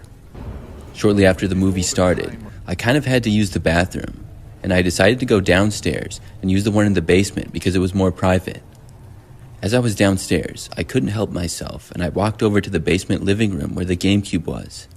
Nobody else was down there, and I decided to just play some GameCube.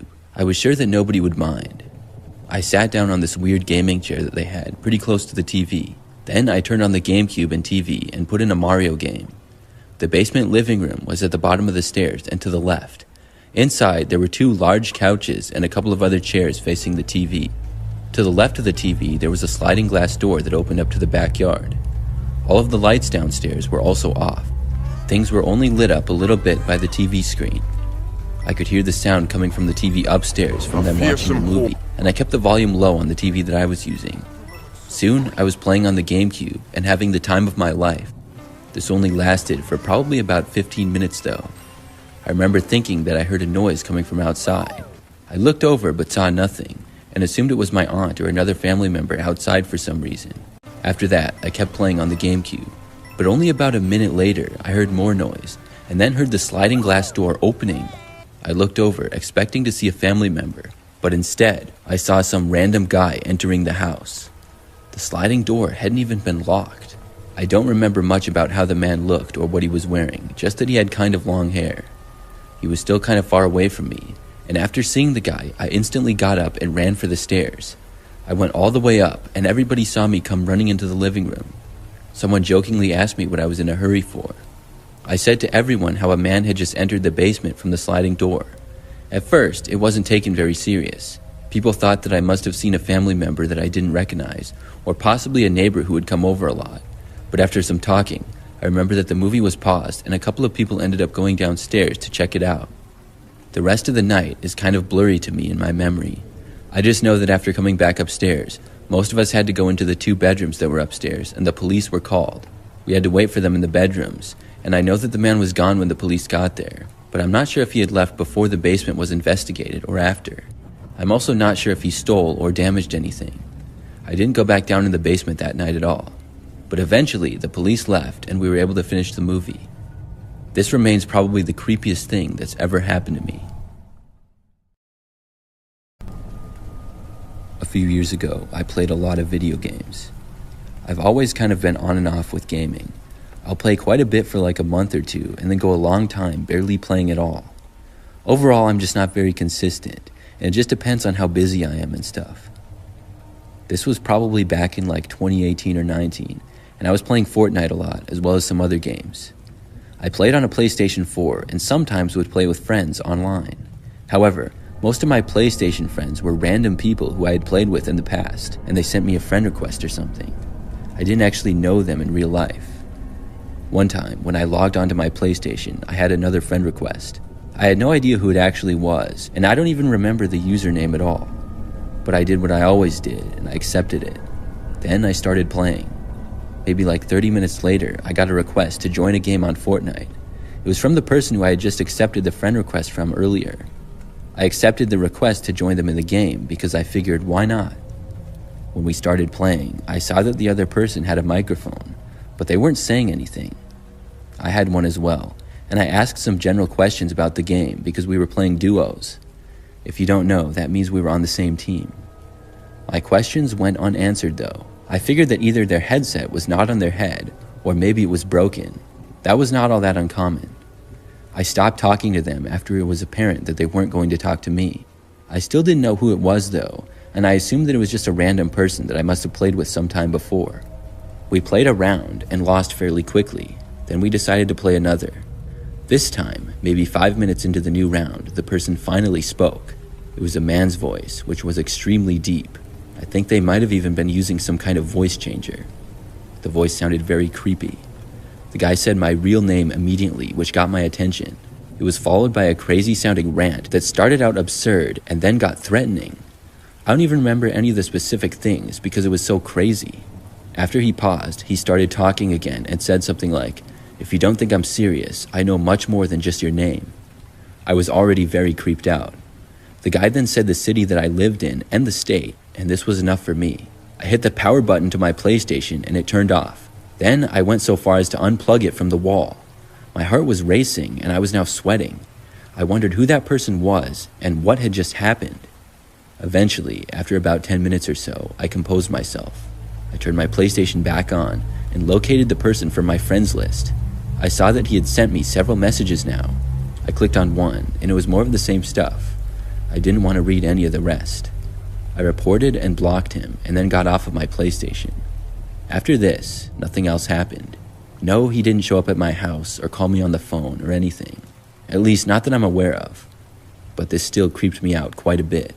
So much so that I didn't play any video games for a while after that. Years later, and I still wonder who it was.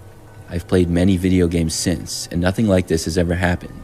I don't know if it was a prank either, because nobody I know ever said anything about it, and I would think that they would have by now. Besides, my friends aren't really the type to do that. It remains a mystery to me.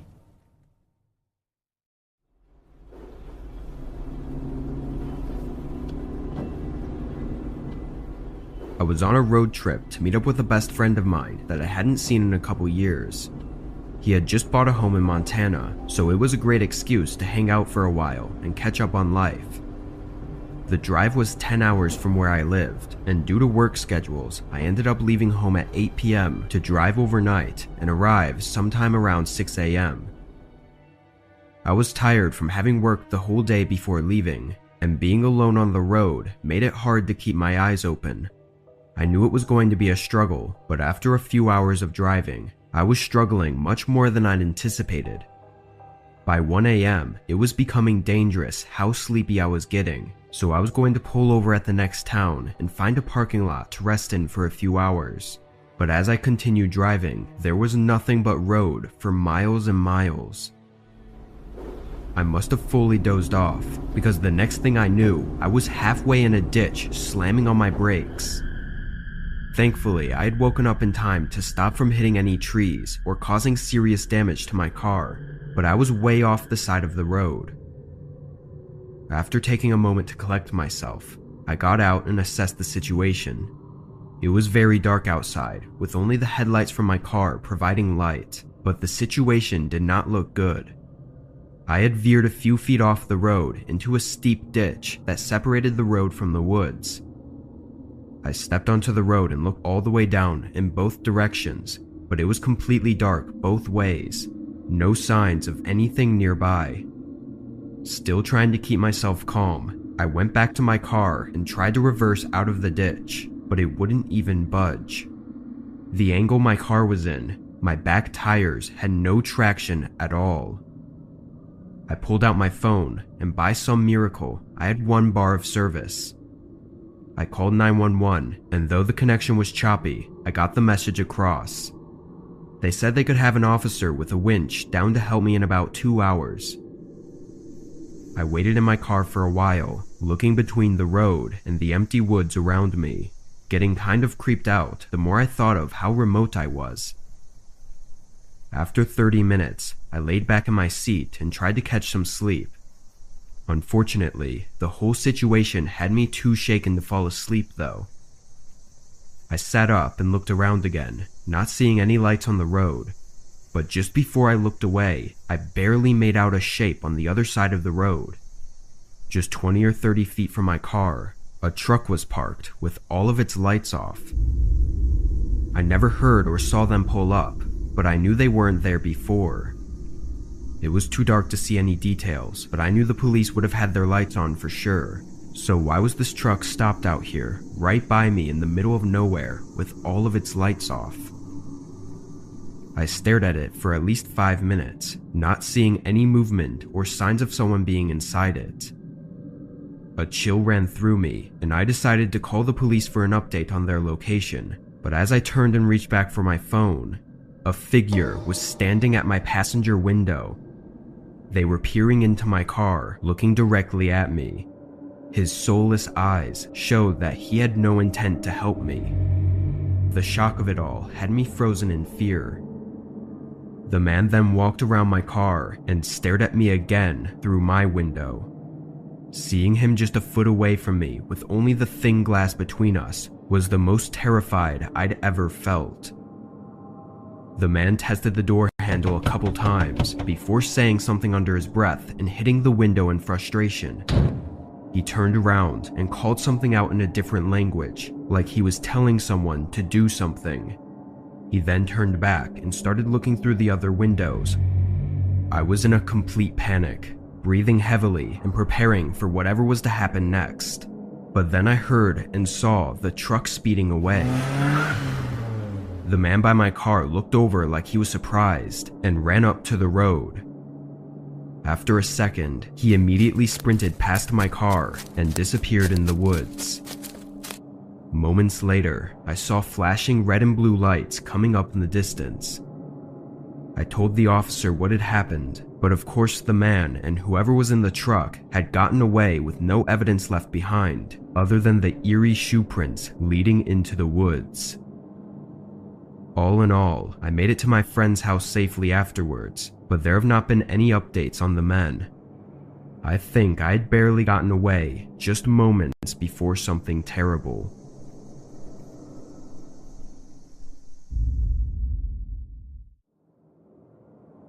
I took up a job at a popular pizza restaurant last year for evening shifts after school. I just wanted some money to pay for my bad eating habits, and this was a familiar place, so I didn't think twice about taking the job. It was a chill place to work, and most of the other workers were students like me. This happened on one of my Friday shifts, and it still has been the only strange occurrence that's happened to me on the job. I had just picked up a couple orders to deliver and got in the car to start heading to the first address. On busy nights, we usually grab multiple orders and deliver them in one drive to save time, so this was nothing unusual. I typed in the first address and started the 10-minute drive. It was just past 10 p.m., so the roads were bare and I was able to relax a bit. It's worth mentioning that I didn't live in a huge city, but rather a smaller and older town, so most of the houses were beat up and old, but it was normal for the area. When I pulled up to the address, it was just as all the others looked. It was a small one-story home with overgrown bushes around it. I got the pizza and walked up to the porch, knocking and waiting for them to answer. I gave it a couple minutes before I called the customer's cell phone they had provided, but it went straight to voicemail. They still had to pay, so I couldn't leave it on the porch for them, and after waiting for nearly 5 minutes, I got back in my car and searched up the next address. Right as I read it though, it was weirdly familiar. It was on the same street, but looking around, this street didn't seem to have any other houses on it. There was another road connecting to it, but I could clearly see that there was a barricade blocking it off. After searching the address on multiple direction apps, I got the same answer, which was that it was down that dead-end road. I drove my car up to the barricade, which was just a couple cones with a wooden beam running between them, and far off in my headlights, I could see another house. I looked again at the barricade, and it wasn't clear whether it was an official roadblock or just a homemade thing they set up to keep solicitors or through traffic away. I pulled out my phone and called the customer, which, even weirder, was the same number as the previous order, but this time, they answered. Hey, I have a pizza delivery for you, but the address I have is blocked off.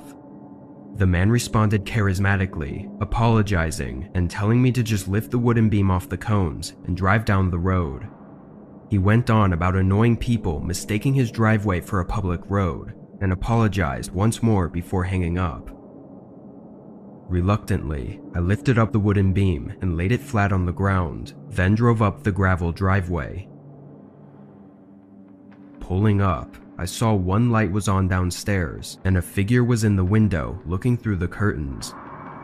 I got out and gave a short wave to them as I walked up. The figure moved away from the window, going toward the front door as I approached the house. When I got to the porch, I waited for them to open the door, knowing they saw me coming up, but after 30 seconds, I gave it a knock. Still, nobody answered. I started to get a little uneasy and felt a weird, uncomfortable sense. I stepped back and called the customer, but this time it went straight to voicemail again. I don't know if it was me being paranoid or some sixth sense I was getting, but I got this urge to go right back to my car and drive away. As I got back to the end of the driveway, I had to floor my brakes. The wooden beam was set back up again on the cones, blocking the road. I quickly got out and knocked it over, jumping back in my car and driving out of there. If things weren't freaky enough, while I pulled out of the road, I saw the flicker of headlights turn on behind me, following for several minutes until I got onto the main road. From what I could see, they never left the neighborhood. When I got back to the restaurant, I told my manager, who called the police for me, which I admittedly wouldn't have done. Still, nothing was found. It did turn out that the two homes the pizzas were ordered to were vacant, empty houses that weren't even for sale or anything. To this day, I don't know if it was just some sick joke with no harm intended, or if they were plotting some gruesome attack, but thankfully my instinct saved me from having to find that out.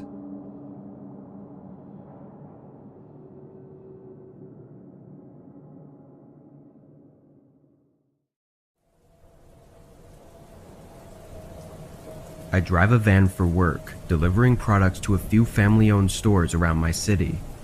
On a night just 4 months ago, I was driving my route between 3 stores to do some after-hour deliveries.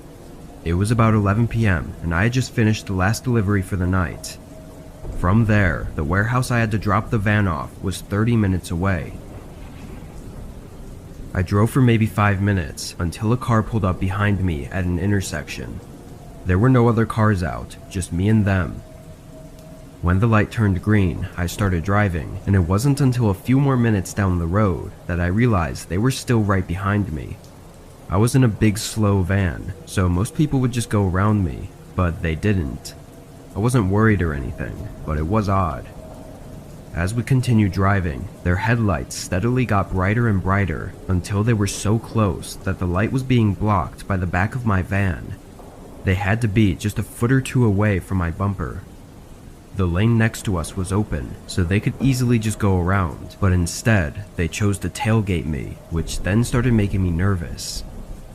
I slowed down to a stop sign and was going to turn just to get away from them, but just as I stopped, the car behind me bumped into my van. The crash wasn't bad, but it was enough to shake the whole van and push me forward a bit, which I knew had to cause some damage. I put my van in park and unbuckled, about to get out to see the damage, but a man was already at my window. He was smiling and motioning to talk to me. I opened the door, and as I stepped out, I saw 2 more guys at the back of my van, both looking at me. The man started to give excuses as we walked over to look at the bumper, but it became obvious that he was very drunk. His words were hard to make out, and he didn't seem very bothered about crashing into me at all. The other guys looked intoxicated too, just from how they were moving. but I didn't know for sure. My van and his car looked a lot worse than I thought. I asked the man for his insurance and went to get mine, but when I got back, I realized none of them had moved. I asked again for his insurance, but all of them just looked at me without saying anything. There was this moment of me looking at them as they stared at me in silence before my heart started racing. I turned to run back to my van, but instantly, I heard all of their footsteps coming up behind me. I didn't even make it to the door before one of them grabbed me and shoved me against the side of the van. The one holding me was making threats, while the others went back and forth, piling up everything in their car. After a minute of having my head pressed against the side, he shoved me away and started forcing me to walk toward their car. The other guys finished taking what they could and got in the car, telling the man behind me to hurry up as he opened the back door and tried pushing me into the back seat. I knew that if I let him get me in that car, I would likely never be seen again. I put all of my strength into fighting back, doing everything I could to make it as difficult as possible to get me inside. After a 20-second struggle, he tossed me away and got in himself. Then they drove off. I got up and ran to get my phone from the center console, then called the police. The men who attacked me couldn't be identified and still haven't been, and it was hard to say if it was a one-time drunk attack or something they had done before. What they planned to do by bringing me in the car with them is also a mystery, but I think we all know what would have been the most likely outcome.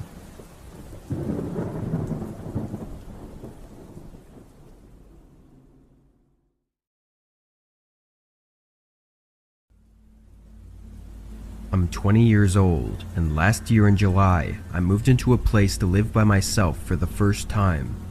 It was an apartment with 8 units in the building. This apartment was the cheapest of every available place for rent on the market at the time. I had a full-time job, but I didn't make much, and I really rushed myself to move out of my parents' house before I was actually ready. On the day I moved in, I set up a futon couch in the living space and hung up my small TV, and that was pretty much it. I didn't have anything else aside from the basics, and I didn't have the money to buy more stuff. The futon was my bed for the time being, so I slept out in the open. On that first night though, I was woken up at 6 a.m. to someone knocking at my door. I looked over at the door, not wanting to get up, but once they knocked again, I realized they weren't going to leave.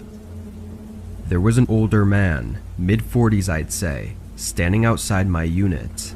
He was just looking at the door, waiting for me to answer, and seeming to have no intent on leaving. I opened up and asked what he was here for.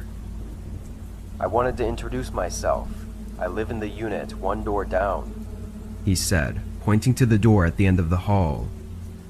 I smiled and said thanks and all that, then told him I was busy and had to get back. I closed the door and went back to my couch. I had the next 3 days off from work, and all I wanted to do was sleep in and enjoy my new apartment alone. I fell back asleep, not waking up until midday. After showering, I grabbed my keys and headed down to my car to pick up some food. As I was backing out of my parking space, I saw someone watching me from a window. They looked away once I looked at them, which made me uncomfortable. I counted the windows up to the 3rd story, which was the same floor as mine, and knowing that there were 2 units per floor, that had to be the same man who'd come by that morning. It left me with a weird feeling, but I pulled out and left to get food. When I got back to my apartment, I ate while watching TV and spent the rest of the day on the couch. I stayed up until 11 when my eyes started getting heavy. I turned off all the lights and lay down on the futon, but something caught my attention. There was this red light coming from somewhere in the kitchen. It wasn't too bright or anything, but it was blinking on and off, which became an annoyance for me. I got up and went into the kitchen, thinking it was going to be the dishwasher or microwave, but neither of them had lights. As I was looking at every appliance, the light blinked off, and stayed off. I was so tired I didn't even think about it until the morning. With all the lights on now, I did another quick search, and to my surprise, I found something. There was this small thing wedged between my refrigerator and the wall. I moved the fridge and pulled it out. It was a camera, a really tiny one, but it was 100% a camera of some kind. I stood there looking at it for a couple minutes, until someone knocked on my door. I checked, and it was that same older man from the other day. I opened the door cautiously. The man said he was seeing how I was, but he sounded and looked nervous. He had a strange smile and just seemed off. He took a step closer to the door, and I said I was fine, but was busy again today. He didn't respond after that, but instead just stood there with a strange and awkward look. I felt anticipation, like he was going to do something. He quickly shoved himself toward the door, trying to get inside. Luckily, I was stronger and pushed the door into him, keeping him out and eventually shutting the door all the way and locking it. I called the cops, and within 10 minutes, the guy was in handcuffs. When I showed the cops the camera I found, he admitted it was him without even fighting it. But after a further investigation, they found cameras in 3 other units. I think by admitting to the one in my unit, he thought they would trust him and not feel the need to investigate the other units. I know it was just some sick creep who probably wouldn't have done me any real harm, but it gave me the weirdest, most unnerving feeling I'd ever had.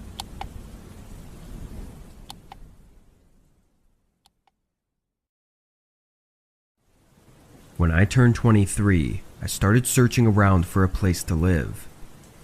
I was looking at renting, and with my budget, I was able to afford either a nice apartment or a small house in my area. I found a lot of great options for apartments, but a house just seemed so much more appealing to me for some reason. After a few months, I finally found a house that I was happy with. It was a small 2-story home with a fenced-in backyard, and it was within my budget. The inside was outdated, but not so much that it bothered me. On move-in day, I picked up my U-Haul early in the morning and shoved my boxes and a few pieces of furniture in it, then drove down to the house. I was moving from living with my parents, so I didn't have much to bring. I'd prepared by buying some things, like kitchen utensils, but I had almost no furniture aside from a bed. When I pulled up to my new home at 8 in the morning, the neighborhood was quiet. Nobody was out, and it just felt peaceful. I was really excited. I got out and opened the garage, then hauled the boxes back and forth from the truck to the living room. This only took me 2 hours, but I had the truck booked for a whole day just in case, so I left it outside and planned to return it the following morning. I got to work right away, putting together the furniture for my bedroom. I dragged all of the pieces of my bed frame upstairs and into the room, got it all put together, then went back downstairs to get my mattress. Pushing this huge flimsy mattress up the steps by myself was not an easy task, but just as I was getting it to the top of the steps, the sound of a door slamming shut downstairs scared the shit out of me. My heart was pounding out of my chest as I stood on the staircase holding the mattress up. After a minute, I quickly moved the mattress up the last few steps, then ran downstairs and looked around. I wasn't sure which door it was, or if it was a person that did it, or maybe a breeze in the house.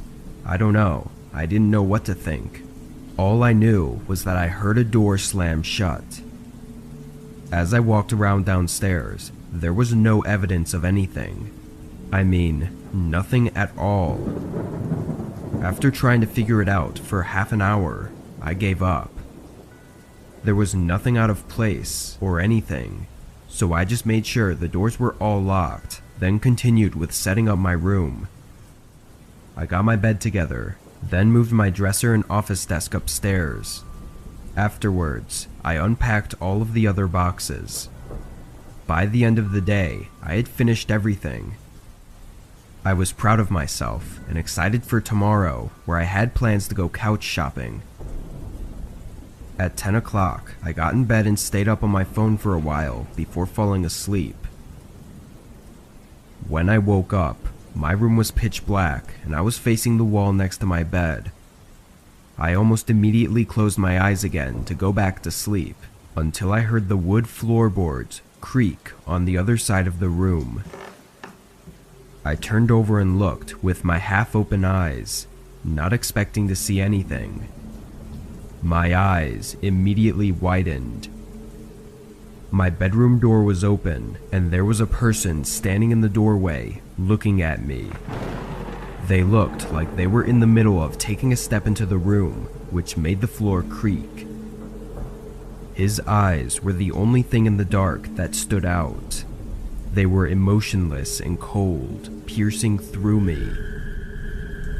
After that most horrifying second of my life, they stepped back into the hallway, grabbed the door handle, and slammed it shut. I heard their footsteps run through the hallway, down the stairs, and out of the house. I thought I was gonna have a heart attack, but I forced myself up and called 911. The TLDR summary for the next few days is that the police had no idea who it was. But we talked with the homeowner I was renting from, and they said the last resident had to be evicted for not paying rent, and after a few months of no contact, all of their stuff was removed from the property. From what they were saying, the guy living there never turned up. Police confirmed this, and they said there were very few records of them, and they kind of just disappeared without a trace. It's been years since then, and I obviously left that house right away, but I still wonder about it a lot. Either that person I saw was the previous tenant, or it could have been the one who made the previous tenant go missing. Either way, it was clear that they didn't want me there.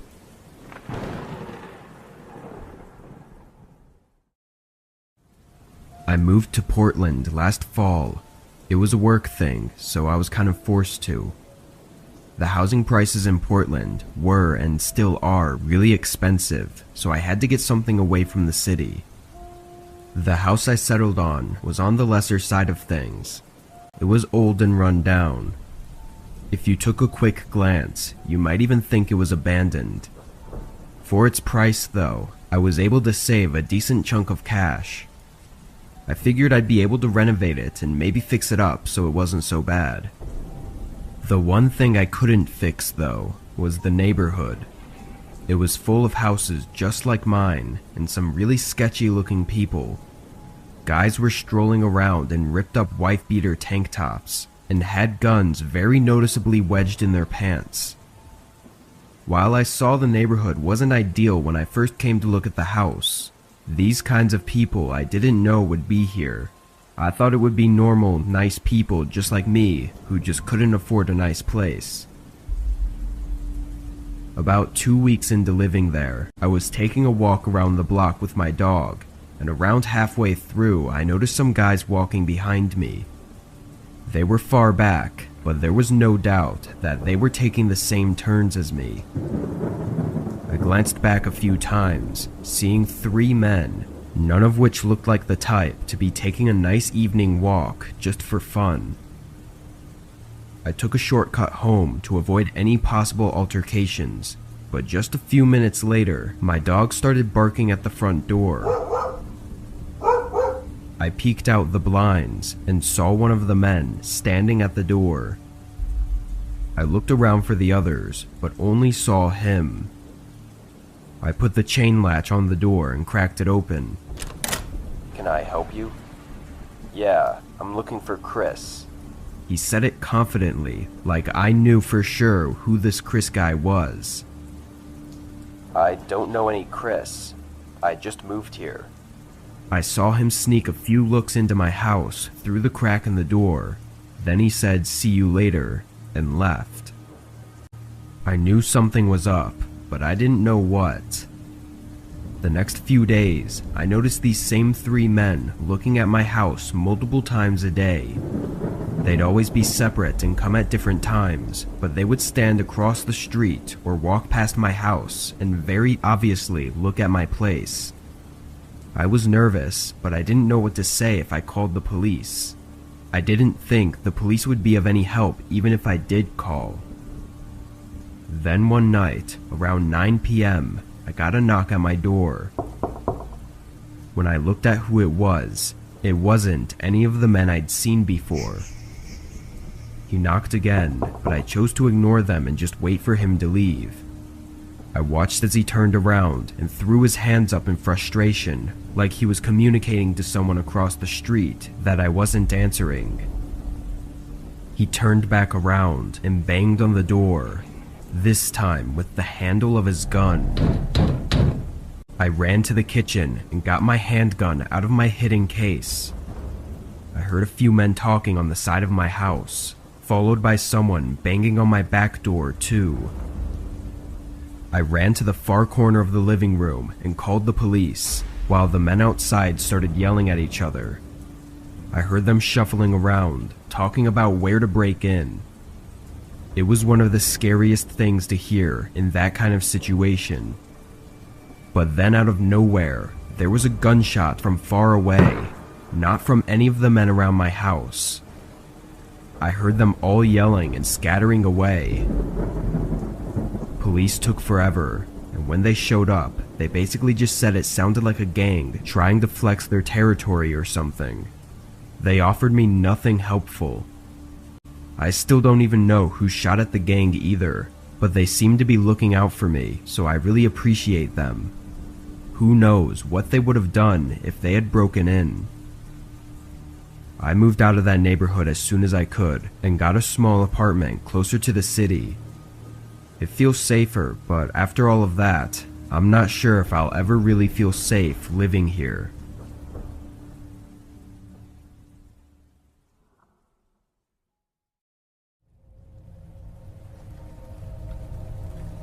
I'm a female, and this happened about a year ago. I was shopping at Costco, where I had a membership. When I had my Costco membership, I would try to go there as much as I could, so that I made the most of it. You can get a lot of good deals there because they sell many items in bulk. I would say that I shopped there on average about twice a week. Sometimes I wouldn't get a whole lot of items, but I think I got just about all of my groceries from Costco. I went there so much that I would even recognize some of the employees working there. Mainly it was just the cashiers. They're the people who I would interact with or see up at the check lanes. But there was this one guy who I started to see quite a bit as well. Something about the guy was a little strange. At first, I didn't think much of it. He would always be working throughout the store, and I never really paid much attention to what he was doing, but I never saw him as a cashier. Normally, he would just be walking by or something like that. Soon, I noticed that the guy would start to talk to me. He would be walking past and ask me if I was finding everything okay. The first few times I didn't think much of it. I thought he was just being a good employee. But I started seeing him so much that it seemed almost suspicious. For example, Costco is a very large store, and I'd see the guy at one end, then at the other, then again at some other place. This happened multiple times as I shopped there, and I would catch him looking at me as well. Still, I didn't know anything for sure. It was just really instincts, and I could have been wrong. In fact, I hoped that I was wrong. The last time that I shopped at that Costco, I went there and saw the guy not too long after entering. As I shopped throughout the store, he seemed to almost follow me around. I was getting a lot of things that day and had a cart. I was inside the store for quite a while as well. The guy would disappear for a bit, then I kept seeing him show up again not too far away from me and often looking in my direction. I started to pay more attention to him. He didn't really seem to be doing any work. He was literally just walking around. Soon, I didn't see him for a while. I kept shopping until I was done, and then I checked out. That was no different than the past few times I had shopped there. But after I checked out on this day, I left the store and got to my car. By now, it was dark out, and the parking lot was a little more empty than it had been when I got there. After getting in my car, I just so happened to see somebody in a car a ways away from me. The person seemed to be looking at me, and that's when I noticed it was the same guy. I looked away. I started my engine to leave, But for some reason, I was worried that the guy might follow me. After all, he had followed me throughout the store, so what would stop him from following me home? Still, I was thinking that maybe I was making too much of this, and I started to back out. When I did, I noticed the guy's car start to move, and then I stopped and pulled forward again. I parked right back in the same space that I had been in. He did the same with his car. Now my heart was pounding, and I didn't know what to do. I decided to call my brother. I knew that he wasn't busy at the time, and he also didn't live that far away. When I told him the situation, he said that he was going to drive right over and would be there shortly. What he planned to do exactly, I didn't know. I sat there, and so did the guy in his car for the next 10 minutes or so. Several times, I considered trying to leave again, but I thought better of it. When my brother got there, he pulled into the parking lot driving his large white pickup truck. He called me and asked me which car the guy was in. When I told him, I said not to confront the guy, and he told me he wasn't going to. He parked his truck a few spots down from the guy and then told me to leave. When I did, the guy who worked at Costco started backing out as well. That's when my brother started to drive too. As I got towards the exit of the parking lot, my brother cut the guy off, blocking his way of the exit. I was able to get away as I heard the guy honking at my brother, who was just stopped there. He remained there until I was a good distance away, then he left. I was able to make it home safely, and since then, I didn't go back to that Costco.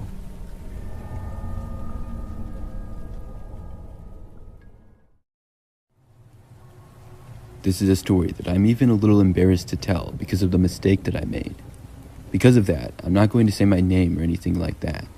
But this happened like a couple of months ago when I went to Costco. I've had a Costco membership for years, and I shopped there quite a bit for mainly groceries. On this day in particular though, I was going there to buy a TV of all things. Believe it or not, they had a pretty good deal on a large TV that I had been looking around for. I decided to buy it, and I took a cart and pushed over to the electronics area.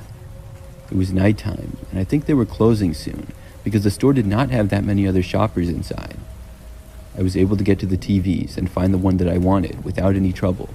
I realized though that the shopping cart I had would be far too small for it. I walked back to the entrance and changed it out for a flat that would be able to hold the TV. Then I went back and got the TV. I went to the front, checked out, paid for it, and then was headed for my car. Very shortly after I left the store though, a guy approached me on the sidewalk right before I entered the parking lot. It was a younger guy, probably in his early 20s. It was a kind of rainy night and he was wearing a red raincoat. He told me that he worked at Costco in the parking lot and that he could help me put the TV into my vehicle. I started to tell the guy that I didn't need any help because I didn't, but he interrupted me and he said that it was actually store policy that any large items they had to help customers with. I was kind of surprised to hear this, but I said okay, I guess. He told me that because it was slightly raining, I could go up and get my car and drive it up to the front. Then he would help me put the TV in when I got there. I agreed and then walked as quickly as I could in the sprinkling rain to my vehicle. I parked a little ways away, and when I was almost at my car, I looked back at the guy with my TV. But now he wasn't there. I looked around quickly, trying to figure out where he went. I thought that maybe he went back inside the store to stay dry, until I noticed him. He was a ways away, but still in the parking lot. The guy was pushing the TV right up to an older-looking black pickup truck. I saw somebody else get out of the truck, as if they were going to help him put it in. Now, they were pretty far away, and I stopped heading to my car and now started to walk over to them. When they saw me, they seemed to hurry up. They practically threw the TV into the back of the truck and then ran around to get inside. I yelled at them and began running. Within seconds, they had started up the truck and wildly started backing out of the parking space. I kept running over to them, and after backing out, the truck started speeding away, but they would have to go past me. I stood in the parking lot waving at them. At this point, I didn't really know exactly what was going on and still thought maybe I had a chance of recovering my TV. The truck sped closer and closer. It was headed right for me, and I ended up getting out of the way. But the crazy part is that the truck kind of turned as if it was trying to run me over. I ran a little more out of the way and was able to get behind one of those cart return things. The truck swerved and did not hit me. It kept speeding and recklessly drove out of the parking lot. I couldn't believe what had just taken place. After not knowing what to do for a few moments, I walked back inside the Costco. I told them about what had just happened, but there wasn't much they could do besides call the police. Obviously, the guy who stole my TV didn't actually work there. He had just told me that he did. He wasn't even wearing a Costco uniform or anything. I guess I just assumed because of the red raincoat. Like I said, I feel really stupid for falling for the trick. I don't think the police ever found him either. I had to buy another TV and lost a few hundred in that situation. So if the guy who stole my TV ever hears this, you're welcome.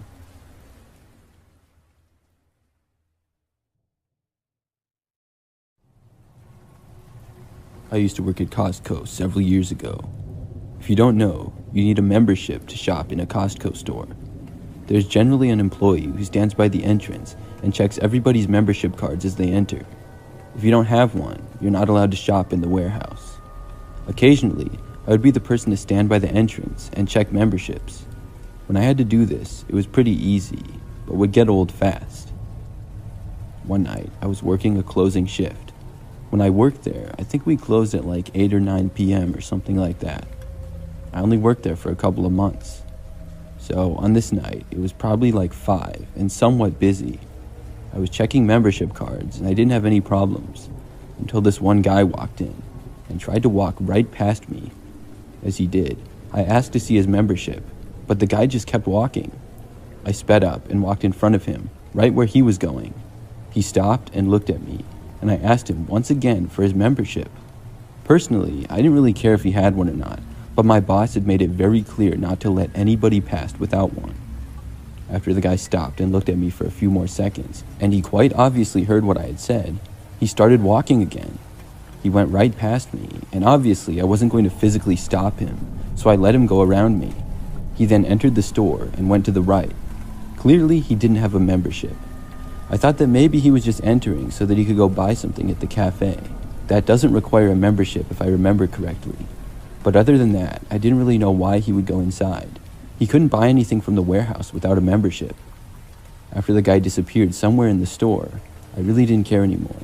I didn't think it mattered that much. Of course, being fairly new to the job, over time I got a little bit concerned. My boss knew it was my duty to check everybody coming in. If this guy tried buying something from the store and was declined because he didn't have a card, he might complain. And if my boss found out that he was in the store without a card, I might get in trouble. About 2 hours went by though, and I didn't hear about any kind of problems. I soon forgot about it and didn't really care anymore. But later, at probably sometime around 7 p.m., I saw the man near the front of the store. He sort of walked past me, but from a long ways away. By now, things were less busy and I had more time to look around. The man walked out of my sight again, but I noticed he was still there, which was odd. He also didn't have any items in his hands when I saw him, and he didn't have a cart either.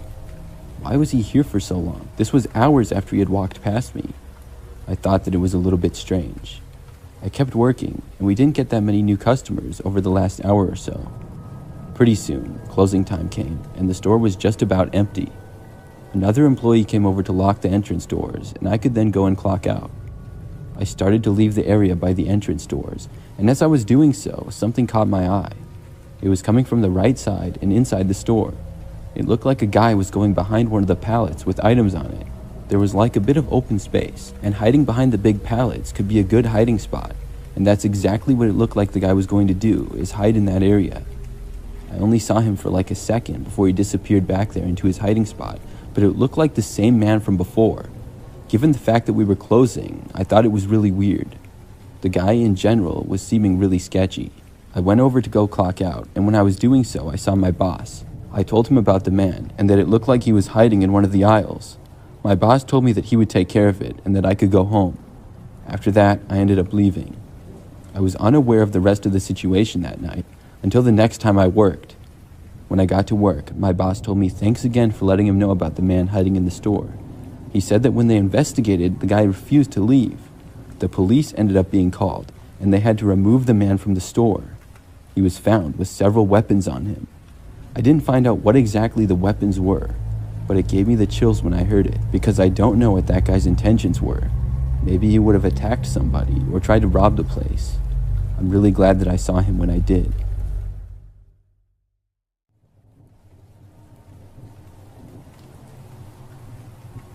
This is something that happened recently. Currently, I work at Costco and have worked there for almost a whole year.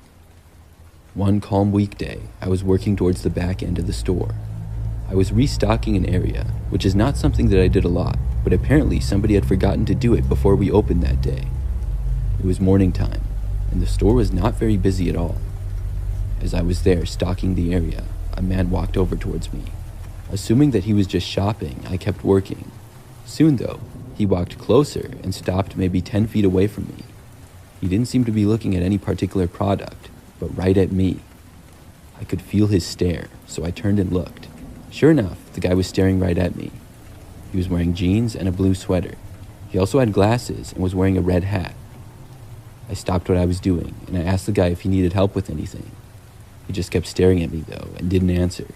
It was really awkward. Finally, I spoke again and asked him if he was finding everything okay. He clearly heard me, but the guy didn't answer me. He just kept staring right at me. This was really weird, and after a few more seconds of awkwardness, I just turned and went back to work. There was nothing more that I could do. Still, I could feel the man continuing to stare at me as I worked. It was really strange. Probably 2 or 3 more minutes of this went by. At last, the guy finally walked away. I continued to work and wasn't there for much longer. To be honest, after this happened, it didn't take very long for me to forget about the whole situation. It was just a random awkward confrontation, and they happened all the time to me. Most of the time they weren't quite that strange, but little awkward moments or weird moments are not that uncommon, especially when you work at Costco. Plus, this happened at the beginning of my shift, and I did a lot of things and soon forgot about it. Now, this is when things get really creepy. I worked that day until 3 p.m., and after getting off, I went back to my apartment just like any other day. I don't remember what I did for the rest of it, but nothing unusual happened. But that night, when it was late, I was about to go to bed. It was probably 1 o'clock in the morning or so. I saw out of the window of my apartment a man just standing on the sidewalk staring towards my place, and I'm telling you, it was the same man. He was wearing the exact same thing too. My apartment is on the 2nd floor and overlooks a quiet road with a sidewalk on it. People do occasionally walk down that sidewalk, but generally not at 1 a.m. Plus, what are the odds of that? It's like he knew it was my place and was just staring at me, just like he had earlier inside of Costco. I ran over to the side of my window and covered the shades so that he couldn't see inside anymore. Then I went into my bedroom. I didn't bother to look outside again. It was really creepy though. After this, I told several people about it, but none of them believed me at first. I had to really convince them. I know it seems really hard to believe, and if I hadn't seen it with my own eyes, I wouldn't either. Since it happened, I've been wondering who the guy is. Was he stalking me or something? I really don't know, but I haven't seen him since.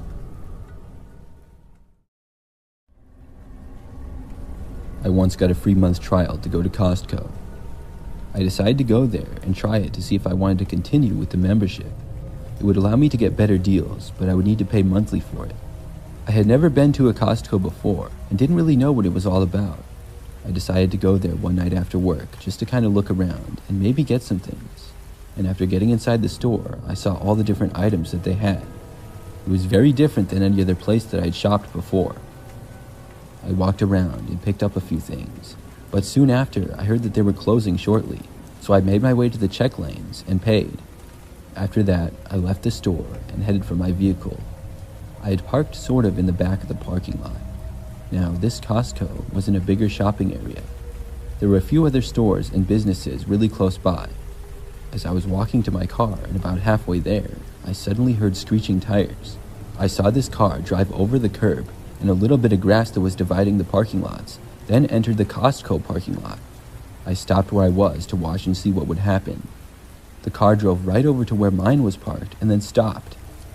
It didn't go into a parking space, but just stopped in the driving lane between the rows of spaces.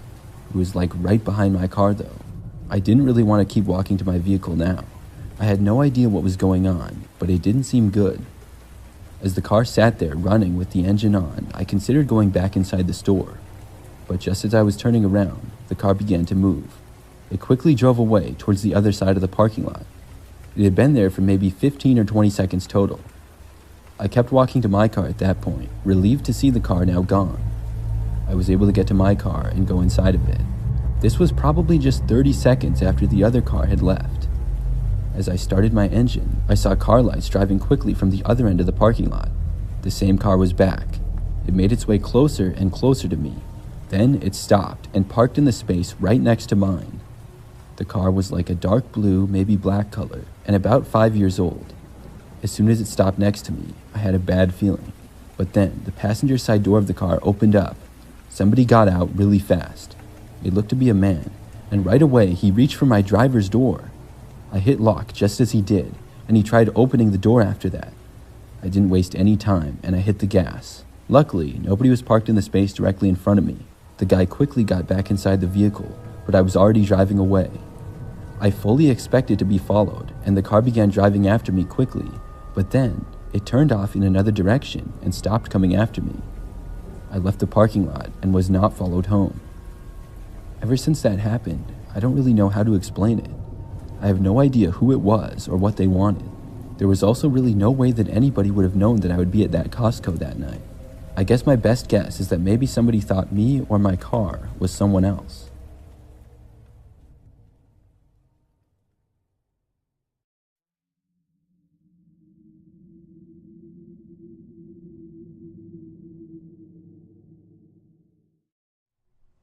I live by myself in an apartment, which just happens to be very close to a Walmart.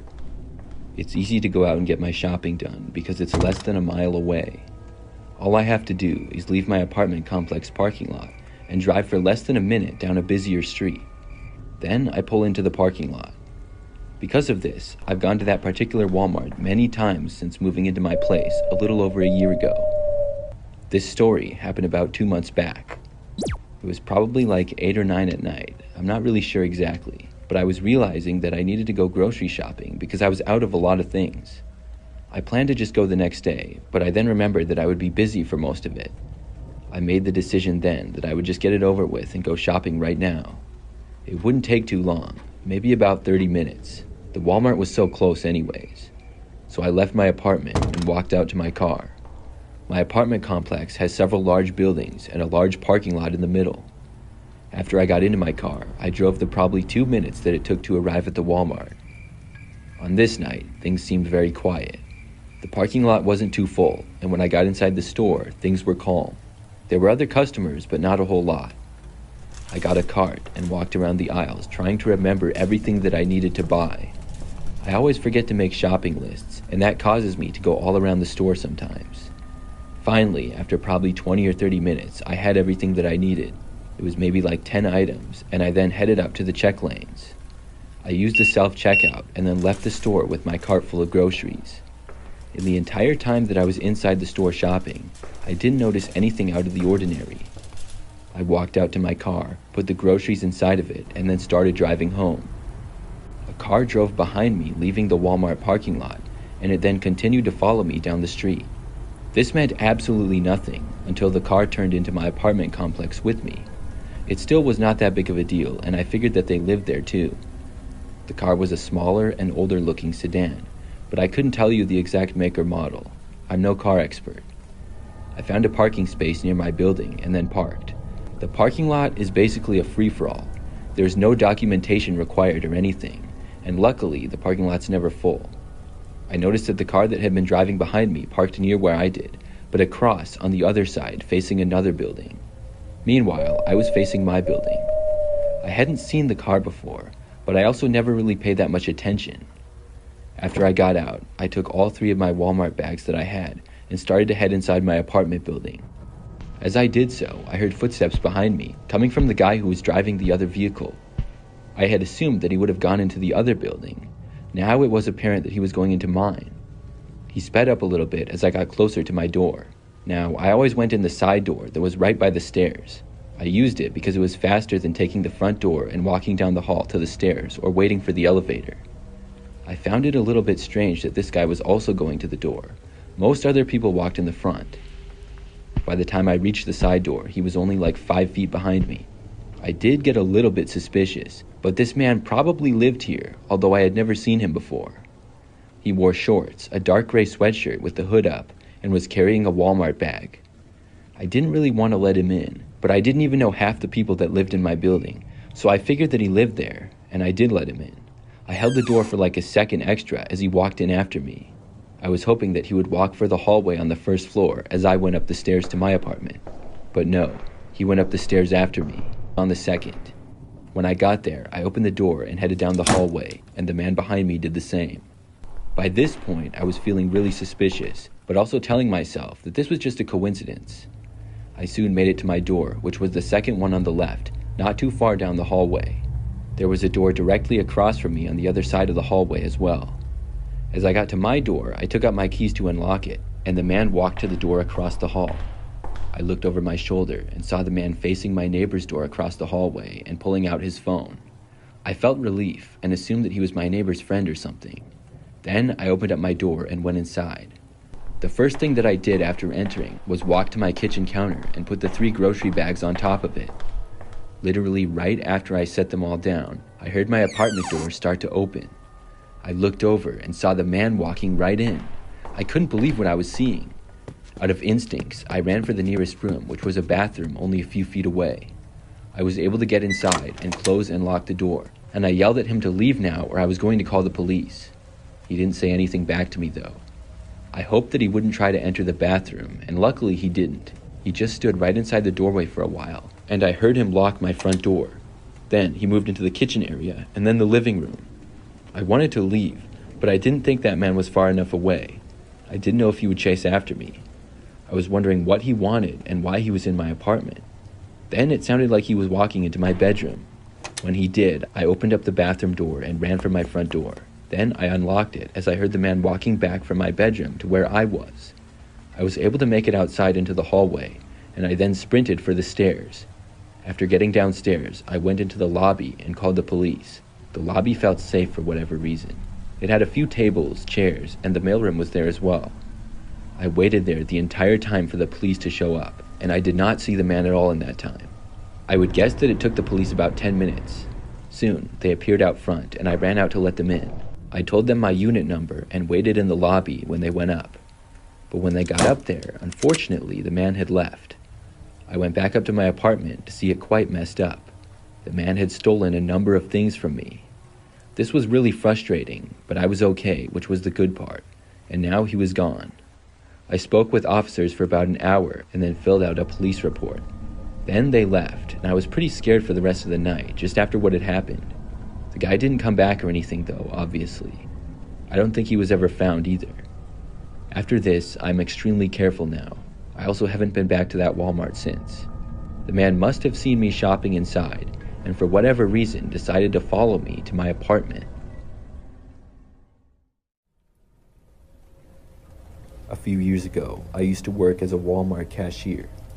This is a job that I only had for about 3 months. I would typically work afternoons and evenings, and I was only part-time. I should also mention that I was a 17-year-old female at the time, and I'm in my 20s now. This was my second job ever, and really wasn't that bad. I would just scan items for customers, and most of my shifts were anywhere from 4 to 8 hours long. One time, I was working 4 p.m. to 9 p.m. at the check lanes. Things started out fairly busy, and slowly got quieter as the night went on. I was kept busy for almost the entire time, with many customers going through my line. Most of the customers were nice, but every now and then there would be a strange one or a rude one. I would always try to be polite and sometimes make pleasant conversation.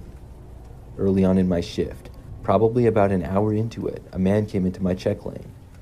I don't remember what he bought, but it was just a couple of items. When he got face to face with me to pay, he asked me what time I got off of work. I told him that I got off at 9, not thinking much of it, assuming he was just making conversation with me. The guy was a little bit taller than me, so not very tall. I'm only 5'3". He also had short dark hair, like a buzz cut, and was wearing baggy shorts and a t-shirt. After I told him when I got off, he said, "See you then," and kind of smiled. Then he took his items and walked away. I took this as a joke because it honestly seemed like one to me, the way he smiled and sort of laughed. It was sure weird though, but whatever. I kept on working after that. Hours went by, and I forgot all about the man. But later that night, he actually showed up again. I was almost done with my shift, and still working at the same register. Things were much quieter in the store now. I remember that as I was scanning items for a customer, I happened to notice the guy walking near me. He was coming from a direction as if he had just entered the store. When he got close to me, he looked at me and said, "Just 10 more minutes, right?" I looked at my watch, and it was 8:50. I was confused, but I just kind of said, yeah, and smiled a little. The guy then walked away, and I was left wondering why he was here again, and why he asked me that. At that time, I was just glad that he had walked away. I kept working, still not thinking too much of it. 10 minutes later, when it was 9 o'clock now, I was done working and I left my check lane. I went in, clocked out, got my things, and then started walking for the exit. When I made it out of the store, I began walking to my car. I was parked at the far back end of the parking lot because it was really busy when I had got there. But I made it no farther than 10 feet when a car suddenly pulled up in front of me. It was this little red 2-door car, and it stopped right in front of me. Before I could walk around it, the driver's window rolled down, and I could see the man was driving it. It was the same guy who had talked to me inside. He told me to get in his car on the passenger side. I said that I couldn't, and I started to walk around his car behind it. That's when he started backing up before I could get there. It was like he was trying to block my way with his car, and he told me again to get inside. He kept on nagging me, and I tried to walk farther away. At that point, I just started running. I was able to make it past his car, and I started running for mine. He then began to drive in the direction that I was running in. When I got to my car, I unlocked it and got inside.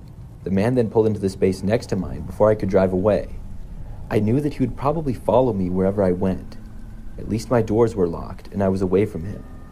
He did not get out of his car, but instead rolled down a window again and tried talking to me some more.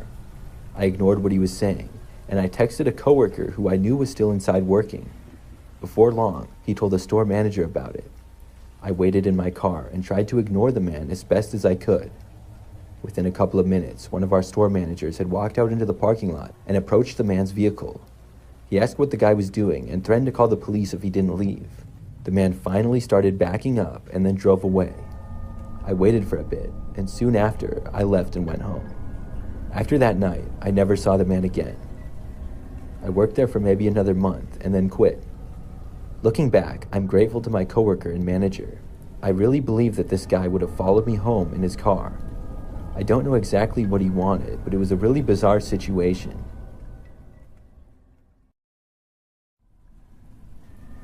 This is my true scary experience that happened this past May. It was a weekend, and a Saturday to be exact. I had a lot of shopping to do, and I did not have to work, so I decided to get an early start in the morning. There were a number of things that I had to get, and I will spare you the boring details of everything, but basically, I'd be going to about 4 different stores around town. I live in a suburban area where they have just about everything nearby, and most of the stores are only a few miles apart, but not all of them. When I got groceries, I would always go to a local supermarket, so I decided that would be my last stop. My first stop was Walmart, and I don't typically go there. In fact, I hadn't been to this particular Walmart in over a month that I started out at. I made the 10-minute drive or so from my house to the Walmart, and I got there at probably like 9 a.m. The store was actually pretty quiet, and it made it easy to go in and find what I needed to, which is exactly what I did, and I was in the Walmart for maybe like 10 minutes. That was long enough, though, for me to notice a guy staring at me for an uncomfortably long amount of time. He was wearing sunglasses and a black baseball cap with no logo or anything on it. I spotted him when I was in the electronics area, and we were the only 2 people in that particular spot. I moved away a short time later, but I noticed the man again when I was up at the self-checkouts. I was checking out, and he was just standing a ways away. After I left the store, I walked out and got into my car. I did not bother to look behind me, and I wasn't worried that the guy might be following me or anything like that.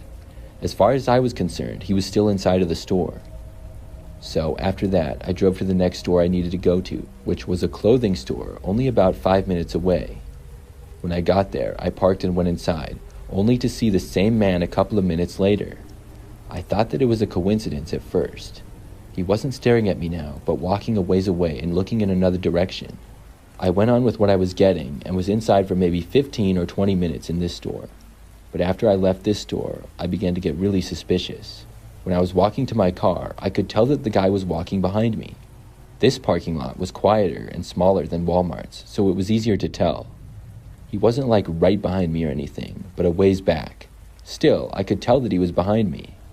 I got inside of my car and then looked around for him. He got inside of a vehicle that was a little ways away, parked. I left and kept my eye on him as I did. I made sure that he didn't follow my car out right behind me, and he actually didn't. He was still parked when I got onto the road. I went to another store and didn't notice or see him there at all. Then I only had one more place to go. That was the grocery store. The grocery store was not all that big and had somewhat of a smaller parking lot as well.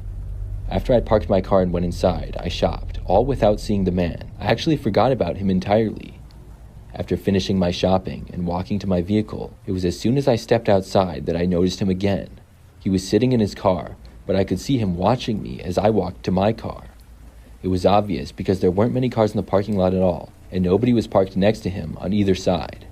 I didn't know what the deal was. There was no way that this was just a crazy coincidence anymore. He didn't even go inside the store, but just stayed in his car.